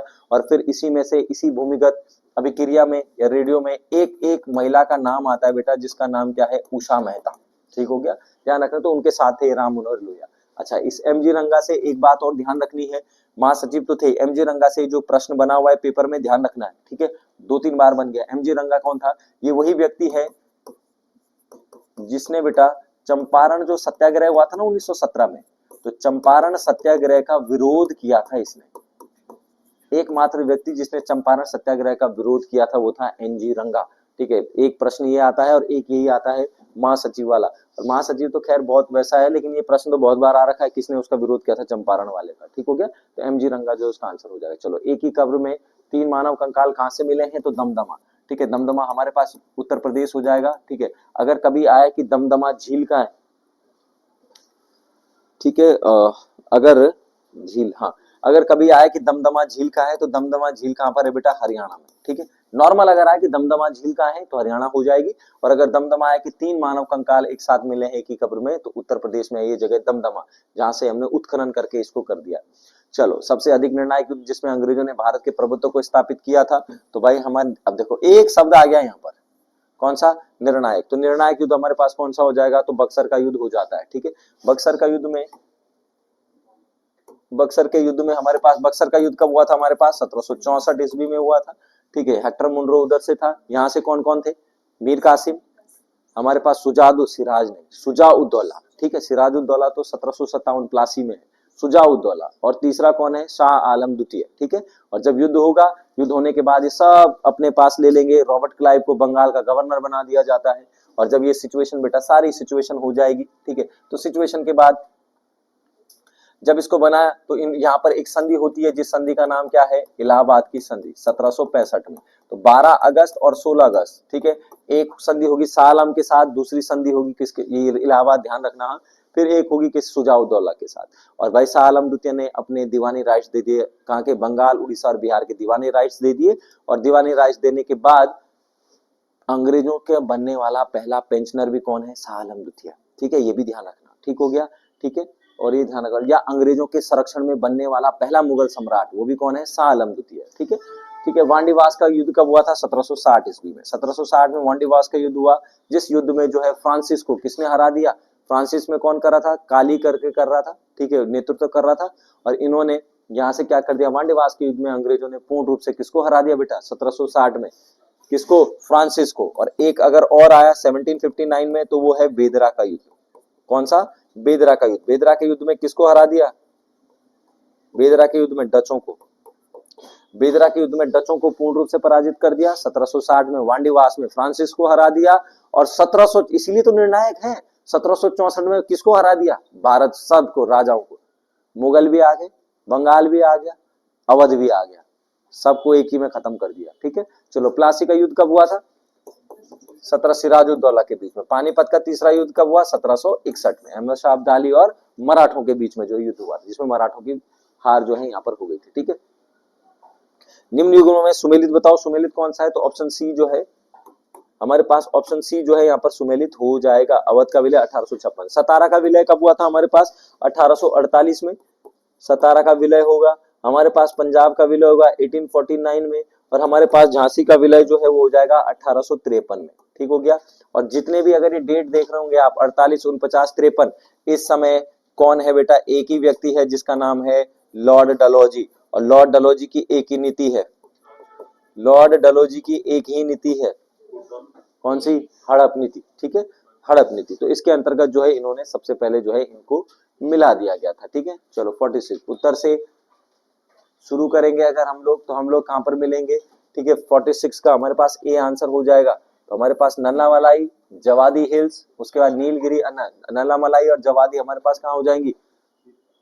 नहीं, केरल में कहां से आएंगी बेटा? केरल में थोड़ी है ये, आंध्र प्रदेश में है ये। ठीक है, आंध्रा में। और फिर यहाँ से आएंगी तो नल्ला मलाई, उसके बाद जवादी हिल्स, फिर आ जाएगी। हमने पढ़ा तो है, पढ़ा है ये इस तरह से इधर से बेटा ये वेस्टर्न घाट आ जाएगा, इधर से ईस्टर्न घाट आएगा, दोनों मिलेंगे नीलगिरी की पहाड़ी पर। इधर आ जाएगी नीलगिरी, उसके बाद अन्नामलाई, उसके बाद कार्डेमम, उसके बाद नागरकोइल। ठीक है, इधर आ जाएगा वेस्टर्न घाट, इधर आ जाएगा ईस्टर्न घाट। ईस्टर्न घाट में आंध्र प्रदेश वाला है, यही यही सारी नन्नामलाई, जवादी, शेषाचलम, वेलकोंडा, पालकोंडा, सब यही। ठीक है, इनमें से कौन सा भौगोलिक क्षेत्र जो है सबसे पुराना है देश में? देश में सबसे पुराना कौन है? भारत में। भारत बोल रहा है, हाँ ध्यान रख लो प्रश्न को, क्या बोला? देश में। ठीक है, तो देश में कौन सा हो जाएगा? भारत का प्रायद्वीपीय पठार। ठीक है, सबसे ज्यादा हमारे पास पुराना क्षेत्र जो है यहाँ पर हो जाएगा। ठीक है, चलो पश्चिमी घाट की नदियां डेल्टा का निर्माण करती हैं, डेल्टा का निर्माण करती हैं? हाँ, नहीं करती हैं बेटा, वे होते मार्ग से तीव्र गति से कठोर चट्टानों के ऊपर से प्रभावित होती हैं। हाँ ठीक है, ठीक है, दोनों से इसमें फिर आंसर तो तुम्हारा मिलेगा क्या? मुझे तो लग रहा है इसमें तो ए गलत, और हमारे पास आर सही हो जाएगा। ठीक है, वैसे वो टाइपिंग मिस्टेक हो रखी है, उसके आंसर वैसे ए होना चाहिए था। ठीक है, पर वो टाइपिंग मिस्टेक वो नहीं बना, नहीं छूट गया था वहां पर, क्योंकि वेस्टर्न घाट में आने वाली जितनी भी नदियां हैं वो सब एस्टुरीज बनाती है, और पूर्वी घाट की नदियां हमेशा क्या बनाती हैं? डेल्टा। कारण क्या है? वेस्टर्न घाट की नदियां बहुत तीव्रगामी होती हैं, बहुत तेजी से, और तेजी से जो नदी जाएगी तो कटाव नहीं कर पाती, अवसाद जमा नहीं हो पाता। और जो पूर्व की तरफ है वो कैसी नदियां हैं? लंबी नदियां, धीमी नदियां, और धीमी नदी होगी तो कटान क्या करती है? ज्यादा। ठीक है, इस तरीके से। चलो किशन गंगा किसकी सहायक नदी हो जाती है हमारे पास? किशन गंगा किसकी है? झेलम की सहायक नदी हो जाती है। और रावी, झेलम, ब्यास, चिनाब ये किसकी सहायक नदियां हैं बेटा? सिंधु की। सिंधु की 5 नदों में से सम्मिलित है। ठीक है, हमारे पास शेषनाग झील से निकलती है। ठीक है, हमारे पास अगर हम देखें तो ब्यास नदी ब्यास कुंड से निकलेगी, हिमाचल प्रदेश से। चिनाब की अगर बात करते हैं तो हमारे पास चिनाब नदी क्या है? जो वुलर झील के पास से, शेषनाग से या वुलर झील के पास से होती हुई आती है चिनाब नदी। फिर ये जो झेलम और जो चिनाब वाली हमारे पास है, तो इन्हीं के बीच में करेवा घाटी, कश्मीर की जो करेवा घाटी है वहां पर है, केसर उत्पादन के लिए जानी जाती है, इन्हीं के डिपोजिशन से है वो सारी। चलो किस स्थान का मानक समय निर्धारित करने का आधार है? मानक समय हम किससे निर्धारित करते हैं? प्रधान मध्यांतर रेखा से करते हैं, यामोत्तर रेखा भी कहते हैं। और भारत की कौन सी है? बताओ भारत की कौन सी है? 82.5 पूर्वी देशांतर, और ये ग्रीनविच रेखा से कितना घंटे आगे है? 5.5 घंटे जो है आगे जो है यहाँ पर हो जाती है। अंतरराष्ट्रीय तिथि रेखा 180 डिग्री हमारी अंतरराष्ट्रीय तिथि रेखा हो जाएगी। ठीक है, भारतीय संविधान सभा का गठन कब किया गया था? किसके द्वारा? बेसिक से प्रश्न है इसमें तो। ठीक है, कैबिनेट मिशन योजना तो 24 मार्च 1946 को कैबिनेट मिशन भारत पहुंचता है। 3 लोग थे इसमें भी, एबी अलेक्जेंडर, पैथिक लॉरेंस और तीसरा कौन? Stafford Cripps. 3 लोग थे, इन्होंने कैबिनेट मिशन को यहाँ पर भेजा। क्या क्या रखा गया? तो कैबिनेट मिशन में कहा गया कि 389 सीटें होंगी, जिसमें से हम क्या करेंगे? 296 इनके लिए होंगी, 93 हमारे पास किसके लिए होंगी? देशी रियासतों के लिए होंगी, प्रत्येक 10 लाख पर एक सीट का प्रावधान कर दिया गया। 3 कहा गया, या तो आप हिंदू हो, या तो भाई मुस्लिम, या तो अलग, ठीक है, 3 लोगों को रखा गया। इन्होंने कहा कि पाकिस्तान जाना है तो जाओ, अलग रहना है तो रहो। बहुत सारी चीजें हुई कैबिनेट मिशन योजना में, हम लोग इनको बनाएंगे, ठीक है। तो इस तरीके से ये कैबिनेट मिशन योजना 24 मार्च 1946 को भारत पहुंचती है, ठीक है। फिर अगला अगर हमें हमारे पास आएगा, ठीक है, तो इसको मिलाओ जरा, कौन कौन सा होगा बताओ। सी, पता नहीं, देखते हैं, ठीक है। विधि के सम्मुख जो समानता, विधि के समक्ष जो समानता हमारे पास किसमें हो जाएगा, आर्टिकल 14, यानी ए का 3, ए का 3, ए का 3, तो ए का 3 कोई भी नहीं है, सीधे सी आंसर, ठीक है। तो विधि के समक्ष समानता हमारे पास आर्टिकल 14 में हो जाएगा। कार्य करने का अधिकार, ठीक है, किसमें, आर्टिकल 21 में, या यहाँ पर लिखना लोक सहायता भी, लोक सहायता पाने का अधिकार। अब लोक सहायता पाने का अधिकार क्या क्या होता है बेटा, इसमें लिख लो, ये क्वेश्चन ऐसे भी आते हैं कई बार, ठीक है। बेरोजगारी भत्ता, लोक सहायता पाने का अधिकार में क्या क्या आता है, बेरोजगारी भत्ता, लिख रहे हो, लिखो बेरोजगारी भत्ता, बेरोजगारी भत्ता आ जाएगा। हमारे पास कौन सी आ जाएगी, वृद्धा पेंशन आ जाएगी, हमारे पास विकलांग पेंशन आ जाएगी, ठीक है। बेरोजगारी भत्ता, वृद्धा पेंशन, विकलांग पेंशन, ठीक है। और हमारे पास हाँ विधवा पेंशन, वो भी सब इसी में है। विधवा पेंशन, विकलांग पेंशन, वृद्धा पेंशन हो गया, बेरोजगारी भत्ता। और कहीं पर कुछ किताबों में ये भी है, मनरेगा 43 में भी है, 41 में भी है, ध्यान रखना, ठीक है। विवादित है ये प्रश्न, पहले से ही विवादित है। आयोग ने भी कई बार इसका आंसर 41 दे रखा है, कई बार 43 दे रखा है, विवादित है ये तो, ठीक है, ध्यान रखना। ठीक हो गया, चलो। तो ये लोग पाने का अधिकार, कार्य करने के लिए सही और मानवीय स्थितियां, ठीक है। बच्चों के लिए मुफ्त तथा अनिवार्य शिक्षा, बच्चों के लिए मुफ्त तथा अनिवार्य शिक्षा आर्टिकल 42 में। और कार्य करने के लिए सही मानवीय स्थितियां हमारे पास किसमें आ जाती हैं, यानी सी का हो जाएगा पहला। कौन सा हमारे पास, आर्टिकल 42, इसमें लिख लेना मातृत्व सहायता का उपबंध, वैसे भी लिखे होंगे तुमने तो ये, ठीक है, मातृत्व सहायता का उपबंध। और इसमें ये पूछा गया है, मातृत्व मतलब जो प्रेग्नेंट महिलाएं होती हैं, अगर सरकारी नौकरी में हैं तो उनके लिए क्या क्या सरकार करती है, ये पूछा गया है बेटा पेपर में, ठीक है। मातृत्व सहायता अधिनियम, मातृत्व सहायता अधिनियम एक्ट जो है वो 1961 का है, ठीक है। मातृत्व सहायता अधिनियम 1961 का है, ठीक हो गया। इसी में तो मैटरनिटी लीव मिलती है 6 महीने की, और पितृत्व अवकाश यानी पैटर्निटी लीव मिलती है 15 दिन की, ठीक है। यहां भी घोटाला, ठीक है। चलो, निम्न में से कौन से मौलिक अधिकार देश में आपातकालीन घोषित के निलंबन नहीं किया जा सकता है, कौन से हमारे पास, तो 20 और 21, आर्टिकल 20 और 21 जीवन जीने का अधिकार, अपराध के संरक्षण में, संरक्षण में हम लोग करते हैं आर्टिकल 358 और 359 इसकी व्यवस्था करता है कि भाई आर्टिकल 358 359 इस बात की व्यवस्था करता है कि मौलिक अधिकारों में आपातकाल में आर्टिकल 20 और 21 क्या नहीं होते, कभी भी निलंबित नहीं होते, इसके अलावा सब निलंबित हो जाते हैं। उन मौलिक अधिकारों का चयन करें जो भारतीयों को प्राप्त हैं परंतु गैर नागरिकों को नहीं। मैंने पढ़ाया था तुम्हें, 5 याद रखने बस, कौन कौन से हैं बताओ। हाँ, 15, 16, 19, 29 और 30, ये 5 हैं जो भारतीयों को प्राप्त हैं लेकिन किसी दूसरे को प्राप्त नहीं है। तो कौन कौन से हो जाएंगे इसमें, देखो, धर्म, मूल, जाति, लिंग, आर्टिकल 15 एक, लोक नियोजन के अवसर की समानता 16, अल्पसंख्यकों की भाषा 29, ठीक है। प्राण और देह स्वतंत्रता, प्राण और देह स्वतंत्रता किसमें, आर्टिकल 21 में, तो ये नहीं होगा, एबीसी तो आंसर ही नहीं है। हाँ, तो ये ऑप्शन नहीं है बेटा इसमें, इसके ऑप्शन लिख लेना, वो मैंने बता दिया, एबीसी ऐसी मान लो पेपर पे टिक, ठीक है, एबीसी उसका आंसर हो जाएगा, डी गलत है, ठीक है। राष्ट्रगान का सम्मान करना, चलो फटाफट देखते हो। निम्न में से कौन सा मौलिक कर्तव्य नहीं है बताओ, कौन सा नहीं है,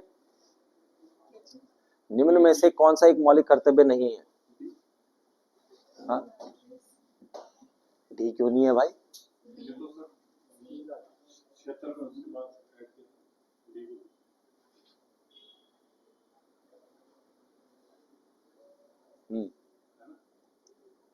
बताओ, अरे आंसर बताओ ना पहले, तुम बताओ, तुम्हें मैंने पढ़ा रखा है बेटा, याद होंगी अगर वो चीज, वो मैंने बताया भी था, स्पेशल लिखा रखा है मैंने, देखना अपनी कॉपी में, अगर वो कॉपियां तुम बना रहे हो तो उस समय पॉलिटी वाली, किसमें,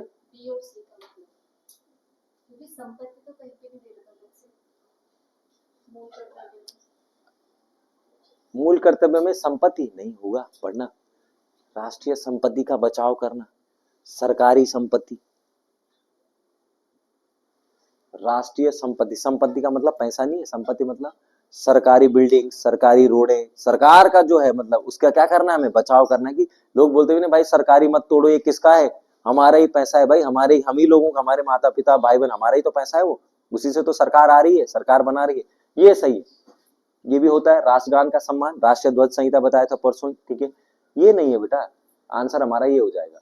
राष्ट्रीय महत्व के स्थानों और स्मारकों की सुरक्षा किसमें है, डीपीएसपी में है, आर्टिकल 49 में है, ठीक है। आर्टिकल 49 ये कहता है कि राज्य का कर्तव्य है कि उसके यहाँ राष्ट्रीय महत्व के जो स्थान और स्मारक हैं उनकी सुरक्षा की जाए। बाकी मैंने तुम्हें एक चीज और बताई थी, अगर तुम कंफ्यूज हो रहे हो कि गुरुजी पर्यावरण तो वहां भी है, तो क्या बताया था मैंने उस समय, वहां मैंने एक चीज बताई थी, तुम्हें लिखा भी रखा है कि केवल अगर प्राकृतिक वातावरण का मतलब इसी किससे है, केवल उलझाने के लिए लिखा हुआ है तुम्हें, वातावरण मतलब पर्यावरण। मैंने कहा था अगर केवल पर्यावरण आएगा तो केवल पर्यावरण किसमें है, आर्टिकल 48 के ए में है, 42वें संविधान संशोधन से जोड़ा। लेकिन मैंने बोला भी था कि अगर क्या आ जाए, प्राकृतिक पर्यावरण आ जाए, नेचुरल एनवायरनमेंट आ जाए, तो फिर इसमें नहीं होता। तब ये है 51 का ये मतलब फंडामेंटल ड्यूटीज, ठीक है, तो सी है उसका आंसर, ठीक है, ध्यान रखना है इसको, ये बहुत बार आता है, बहुत बार उलझाता है ये, ठीक है। चलो, आयकर में सबसे पहले कब लगाया गया था, 1860 में। किसने लगाया था, विल्सन नाम के एक व्यक्ति ने लगाया था, ठीक है। किसके समय पर लगाया था बेटा, तो लॉर्ड कैनिंग के समय पर लगाया था, ठीक है। चलो, व्यापार घाटा कब होता है, कब होगा व्यापार घाटा, बताओ जरा कॉन्सेप्ट, व्यापार घाटा कब होता है, ऑब्वियस सी बात है, डेफिसिट कब होगा हमारे पास, ट्रेड डेफिसिट कब होगा, जब हम आयात क्या कर लेते हैं ज्यादा और निर्यात क्या करते हैं कम, घाटा तभी तो होगा, ठीक है। चलो, न्यूनतम कानूनी फीस को क्या कहते हैं, प्राइस फ्लोर कहते हैं, ठीक है, न्यूनतम कानूनी जो कीमत है, कई बार इसको में कई टर्म्स आते हैं, एमएसपी भी जो है इसी के अंतर्गत आता है ये सब, तो ठीक है, prime floor, sorry price floor बोलते हैं उसको। राजकोषीय घाटा कब होगा, राजकोषीय यानी जो ये हमारे पास रेवेन्यू जो डेफिसिट है वो कब होगा, जब राजस्व प्राप्तियां, कैपिटल जो रिजर्व है हमारे पास वो क्या होंगी, कम, और व्यय क्या होगा, ज्यादा, यानी सरकार को मिलने वाली आय क्या होगी जब कम, और सरकार के द्वारा किया जाने वाला खर्च जब क्या होगा ज्यादा, तो तब होता है राजकोषीय घाटा। अच्छा, प्राथमिक घाटा कब होता है, प्राथमिक घाटा कब होता है, प्राइमरी डेफिसिट कब होगा, प्राइमरी डेफिसिट कब होता है, प्राथमिक घाटा बोलते हैं बेटा उसे जब हम क्या करते हैं, इसमें से जितने भी राजकोषीय घाटे में है, इसमें से जब ब्याज दर को कम कर देते हैं, जब हम क्या कर देते हैं, ब्याज दर, ठीक हो गया, जब हम क्या करते हैं, ब्याज को माइनस कर देते हैं, इंटरेस्ट को, तब निकलता है प्राइमरी डेफिसिट। प्राथमिक घाटा बताओ कितना है, ठीक है, जब राजकोषीय घाटे में हम क्या कर देते हैं, ब्याज की दरों को क्या कर देते हैं कम, ब्याज की दर को जब घटा देते हैं तब निकलता है प्राइमरी डेफिसिट। और राजकोषीय घाटा अच्छा है कि प्राइमरी डेफिसिट अच्छा है, अगर हमें मोदी सरकार का घाटा देखना है, मोदी भी चलो छोड़ो, धामी सरकार का घाटा देखना है ना, हमने इस साल कितना घाटा हुआ, कितना नफा हुआ, तो सरकार कौन सा घाटा देखेंगे, राजकोषीय या प्राइमरी, और ओवरऑल जीडीपी नहीं बेटा, जीडीपी तो हम काउंट कर रहे हैं, वो तो हम कलेक्ट कर रहे हैं कि कितना है, हम अभी डेफिसिट की बात कर रहे हैं, घाटे की मतलब देने खर्चे की बात। ध्यान रखना, सरकार हमें कभी भी प्राइमरी डेफिसिट नहीं बताती बेटा, सरकार अगर जिस दिन प्राइमरी डेफिसिट बताने लग जाएगी ना, उसकी सरकार से गिर जाएगी। सरकार बताती है सब, इतना हो गया जी राजकोषीय घाटा इतना परसेंट, अब वो ये कहते हैं, अब फिर छोड़ो ये बहुत लंबा टॉपिक है, वो ये कहते हैं देखो कि इससे पहले के मुख्यमंत्रियों ने भी लोन लिया होगा काम करने के लिए, एक दान में तो पैसा दिया नहीं होगा, करोड़ों रुपए है, तो उसका इंटरेस्ट जाता होगा, इंटरेस्ट कौन भर रहा है, धामी भी सरकार भर रही है इंटरेस्ट।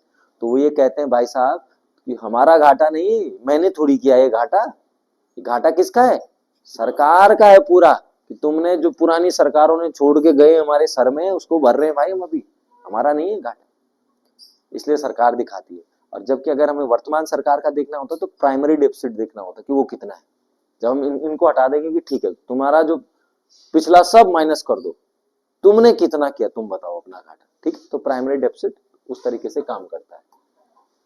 ये हो गया था क्या, एलपीजी सुधारों को कब अपनाया गया था बताओ, ये तो हमने कई बार था, जुलाई 9 अभी इसी वीडियो में था जो कैंसिल हुआ था, ठीक है। जुलाई 1991 में एलपीजी सुधारों को इसी समय मनमोहन सिंह को बुलाया गया था और तब मनमोहन सिंह ने ये बात रखी और तभी तो मनमोहन सिंह को अर्थव्यवस्था का अगर हम देखें पुनरुद्धारक के रूप में भी जानते हैं भारत के, किसे, मनमोहन सिंह को। देहरादून लिटरेचर फेस्टिवल मुख्य निधानी धामी ने हाल ही में किस लेखिका पुस्तक लीडिंग लेडीज का विमोचन किया है, कौन है वो, धिंगर, ठीक है, वेणु आगाहरी धिंगर, ठीक है, ऑप्शन बी जो है आंसर हो जाएगा।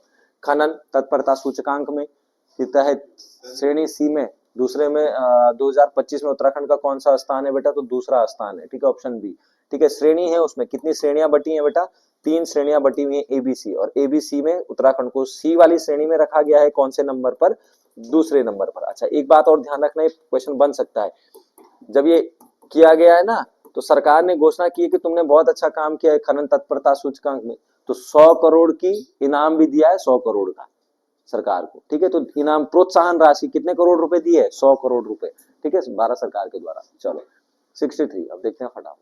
भारतीय सेना के टेंट आधारित होम स्टे प्रोजेक्ट उत्तराखंड के पिथौरागढ़ के गबियार गांव से शुरू कर दिया गया, हाँ बिल्कुल सही है। इस परियोजना का उद्देश्य क्या है, सीमांत क्षेत्रों में पर्यटन को बढ़ावा देना और स्थानीय लोगों को रोजगार देना, ऑप्शन सी आंसर हो जाएगा, दोनों के दोनों सही। आकांक्षी कृषि जिले योजना का उद्देश्य पिछड़े जिलों में समग्र विकास को बढ़ावा देना है और इस योजना के तहत 100 जिलों का चयन, अभी बताया मैंने ऊपर हो प्रधानमंत्री वाला, ठीक है, 100 जिलों का चयन किया गया है, जिसमें उत्तराखंड के कौन से जिले रखे गए, 2, चमोली और अरमाला। तो इसका आंसर भी कौन सा हो जाएगा, सी, यानी 1 और 2 दोनों सही हो जाएंगे। चलो हाल ही में उत्तराखंड के किस स्थान पर पुरातत्वविदों को प्रैक्स शैल चित्र जो है वो मिले हैं, तो ऑप्शन जो है बी हो जाएगा इसका आंसर, कौन सा, अल्मोड़ा और धूलिकोट। क्रिकेट के कितने वर्षों बाद 2028 में लॉस एंजलिस में ओलंपिक में वापसी करेगा, 100, यानी अब जो लॉस एंजलिस में जो 2028 में ओलंपिक होंगे उसमें क्रिकेट भी होगा, शायद T20 होगा उसमें, ठीक है, तो 128 वर्ष बाद। राष्ट्रपति द्रौपदी मुर्मू ने हाल ही में किस वायुसेना स्टेशन से राफेल लड़ाकू विमान से उड़ान भरी है, तो अंबाला वायुसेना स्टेशन, ऑप्शन बी आंसर हो जाएगा। 47वां आसियान शिखर सम्मेलन अक्टूबर को कहां पर हुआ, कुआलालंपुर में हुआ है, ऑप्शन सी आंसर हो जाएगा। अमेरिका के बाहर गूगल एआई का सबसे बड़ा और डेटा इंफ्रास्ट्रक्चर हब जो है बनाया जा रहा है किसको, विशाखापट्टनम को, 69 का हो जाएगा सी, ठीक है। ये तो करंट अफेयर है बेटा, ये तो खुद ही करने हैं तैयार, ठीक है। चलो नोबेल प्राइज जीतने वाली मारिया को मजाडो किस देश की राजनीतिक है, वो तो ऑप्शन सी वेनेजुएला, ठीक है। डिजिटल शासन में नैतिक चुनौतियां, भाई ये तो तुम्हारा सब्जेक्ट है, ठीक है, कौन सा हो जाएगा फिर, 71 का, इसके तो मुझे भी आंसर देखने पड़ेंगे कौन कौन से, ठीक है, हाँ वही है, डेटा गोपनीयता, साइबर सुरक्षा, ठीक है। चलो फिर हमारे पास, ठीक है, सोशल मीडिया पर सरकारी अधिकारी का नैतिक आचरण कैसा होना चाहिए, तो भाई कैसा होना चाहिए, जिम्मेदार, तथ्यात्मक और गरिमापूर्ण उसका होना चाहिए। पर्यावरण संरक्षण और विकास में नैतिक संतुलन क्या है, तो सतत विकास और भविष्य की पीढ़ियों का, सतत विकास जहां भी आए ना, ठीक है, ध्यान रखना बस क्या है, ऐसा जो क्या किसको रोक कर रखना, अगली पीढ़ी को भी ट्रांसफॉर्म करना है, ठीक है, सतत विकास और भविष्य की पीढ़ियों का ध्यान रखना। कोविड-19 जैसी महामारी में शासन की नैतिक चुनौतियां क्या थी बेटा, संसाधन आवंटन, स्वास्थ्य बनाम अर्थव्यवस्था, ऑप्शन ए।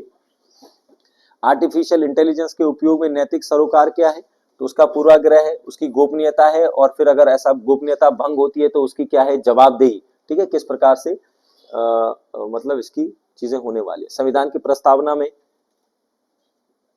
प्रस्तावना में कौन से मूल्य है बताओ, हाँ कौन से हमारे पास, न्याय है, स्वतंत्रता, समता, बंधुत्व, ठीक है, इनकी भावना सब है। मौलिक कर्तव्य प्रशासकों के लिए क्यों महत्वपूर्ण है, नैतिक मार्गदर्शन और राष्ट्र निर्माण, ठीक है, नीति निर्देशक तत्व और प्रशासनिक नैतिकता का संबंध है, सामाजिक आर्थिक न्याय के लक्ष्य, सब यही है क्या है? सेवा कानूनों में नैतिक प्रावधानों का उद्देश्य, हाँ वही जो जितना बड़ा होगा तो आंसर, अनुशासन, आचरण और जवाबदेही सुनिश्चित करना, ठीक है। सुशासन के नैतिक शासन को क्यों आवश्यक है, यह विश्वास, वैधता और प्रभावी सेवा वितरण सुनिश्चित करता है, ठीक है। चलो फिर हमारे पास आ जाए, निम्न में से किस तत्व की कमी से घेंगा रोग हो जाता है, बाकी तुम ही बताओगे भाई, ठीक है, कौन सा हो जाता है, आयोडीन की कमी के कारण, ठीक है।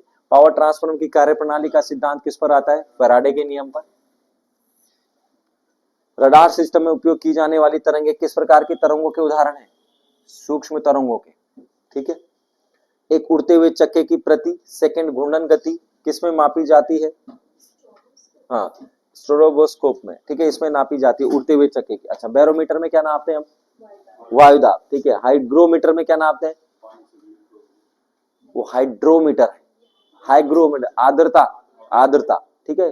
हाइग्रोमीटर में बेटा हम नापते हैं आर्द्रता, और अगर इस गो की जगह क्या हो जाए?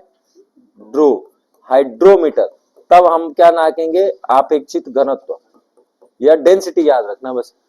अरे याद रखो ना, ड, ऐसे याद रखो। अब फिर बोलोगे, फिर बता दो। ड, ड से क्या है?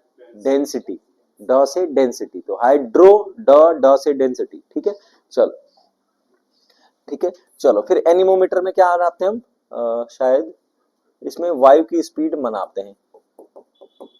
एनीमोमीटर में वायु की गति नापते हैं शायद, है ना। चलो फिर अगला क्या हो जाएगा? 85, इनमें से कौन सा प्रोटीन परजीवी का वाहक है? नहीं, मच्छर हो गया। हाँ हाँ, मच्छर ही है, ठीक है। प्लाज्मोडियम परजीवी का वाहक है मच्छर, ठीक है। लोहे पर जंग लगना क्या है? एक ऐसी क्रिया है, रासायनिक क्रिया, ठीक है। पृथ्वी के घूर्णन की गति कितनी है? 28 किलोमीटर पर मिनट, ठीक है। यदि 8 दिसंबर को, अब ये तो तुम देख लेना यार, ठीक है। आंसर बता देता हूं मैं, क्या क्या है, क्या है इसका आंसर बताओ। है बुध तो नहीं है यार, मंगल है। चेक कर लेना इसको एक बार, मैंने सॉल्व नहीं किया है रीजनिंग, हाँ ठीक है, खुद सॉल्व कर लेना, नहीं होगा तो तब देख लेंगे। इसमें इसमें आंसर 89 का है, 1088 आया किसी का? कैसे आ रहा है बताओ?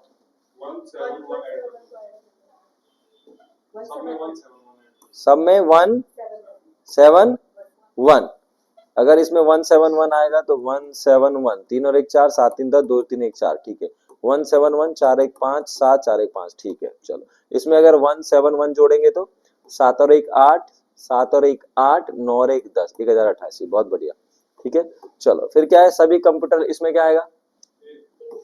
ठीक है, ए, हाँ 90 का है डी, केवल निष्कर्ष नहीं, सी है इसका आंसर, ना तो निष्कर्ष है ना तो निष्कर्ष भी अनुसरण करता है। सभी कंप्यूटर लैपटॉप है, कुछ लैपटॉप महंगे हैं, सभी महंगी चीजें आयात की जाती हैं, ठीक है। चलो श्रेणी बताओ, किसी का है? किसी का भी नहीं आया, क्यों ऐसा बताओ?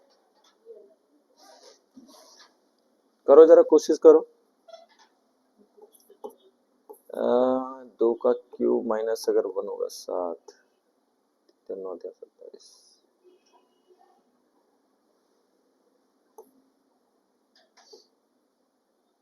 3 का स्क्वायर माइनस 2, 4 को तो 16 ही हो जाएगा, 14,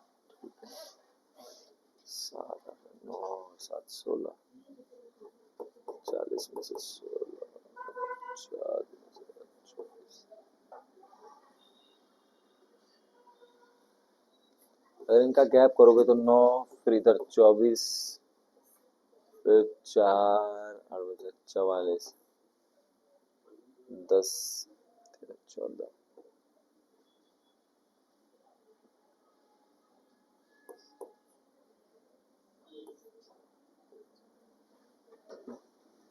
चलो देखेंगे इसको तो। फिलहाल आंसर बताना तुम्हें 153, ठीक है। एबीसी, एचएफएफ और एमडीडीडी 92 का आंसर हो जाएगा। फिर हमारे पास आरएचएस, ठीक है। 93 का आंसर है हमारे पास 45 साल, ठीक है। रीजनिंग देख लेना आप, कौन सा 93 का, 92, 92 का सी, 93 का हमारे पास है ए, ठीक है। ओमार क्या होता है? ऑप्टिकल मार्क रीडर, कहां पर है? ए में, ठीक है। ऑप्टिकल मार्क रीडर निम्न में से कौन सा यूआरएल में उपलब्ध नहीं होता? नहीं, हाँ आईपी। डोमेन का नाम रहता है, फाइल का पता रहता है, हाँ ठीक है। आईपी एड्रेस नहीं रहता, आईपी एड्रेस इसमें नहीं रहता। जो भी 92 सी, ए 94 का ए, 95 हो जाएगा सी। आईपी एड्रेस में डोमेन का नाम होता है, फाइल का पता। यूआरएल की फुल फॉर्म क्या होती है? लोकेटर, ठीक है। कौन सा डिवाइस आपको कंप्यूटर में डेटा और निर्देश को करने की अनुमति देता है? इनपुट डिवाइस, ठीक है। 96 का हो जाएगा ए। साइबर सिक्योरिटी में CIA का मतलब क्या होता है, इंटीग्रिटी, ठीक है। आई का मतलब होता है इंटीग्रिटी, ठीक है। चलो 98 की बात करेंगे। किस तरह के अटैक में किसी सिस्टम को ट्रैफिक से ओवरलोड करके उसे अनअवेलेबल कर दिया जाता है, ठीक है। तो डॉस, ठीक है, डिनायल ऑफ सर्विस। और ध्यान रखना इसका आ रखा है साइबर सिक्योरिटी में डॉस का क्या है, डिस्क ऑपरेटिंग सिस्टम नहीं होता, ये होता है फिर डिनायल ऑफ सर्विस, ठीक है। ठीक है, फिशिंग का किसे बोलते हैं हम लोग, फिशिंग स्पूमिंग सब उसी का है। जब हम क्या करते हैं, किसी से हैक करना, किसी से SMS के माध्यम से वगैरह किसी का इस तरीके से धोखाधड़ी करना फिशिंग कहलाती है, ठीक है। साइबर सिक्योरिटी में स्पीकिंग मुख्य रूप से किसका एक पार्ट होता है हमारे पास, हाँ, सोशल इंजीनियरिंग।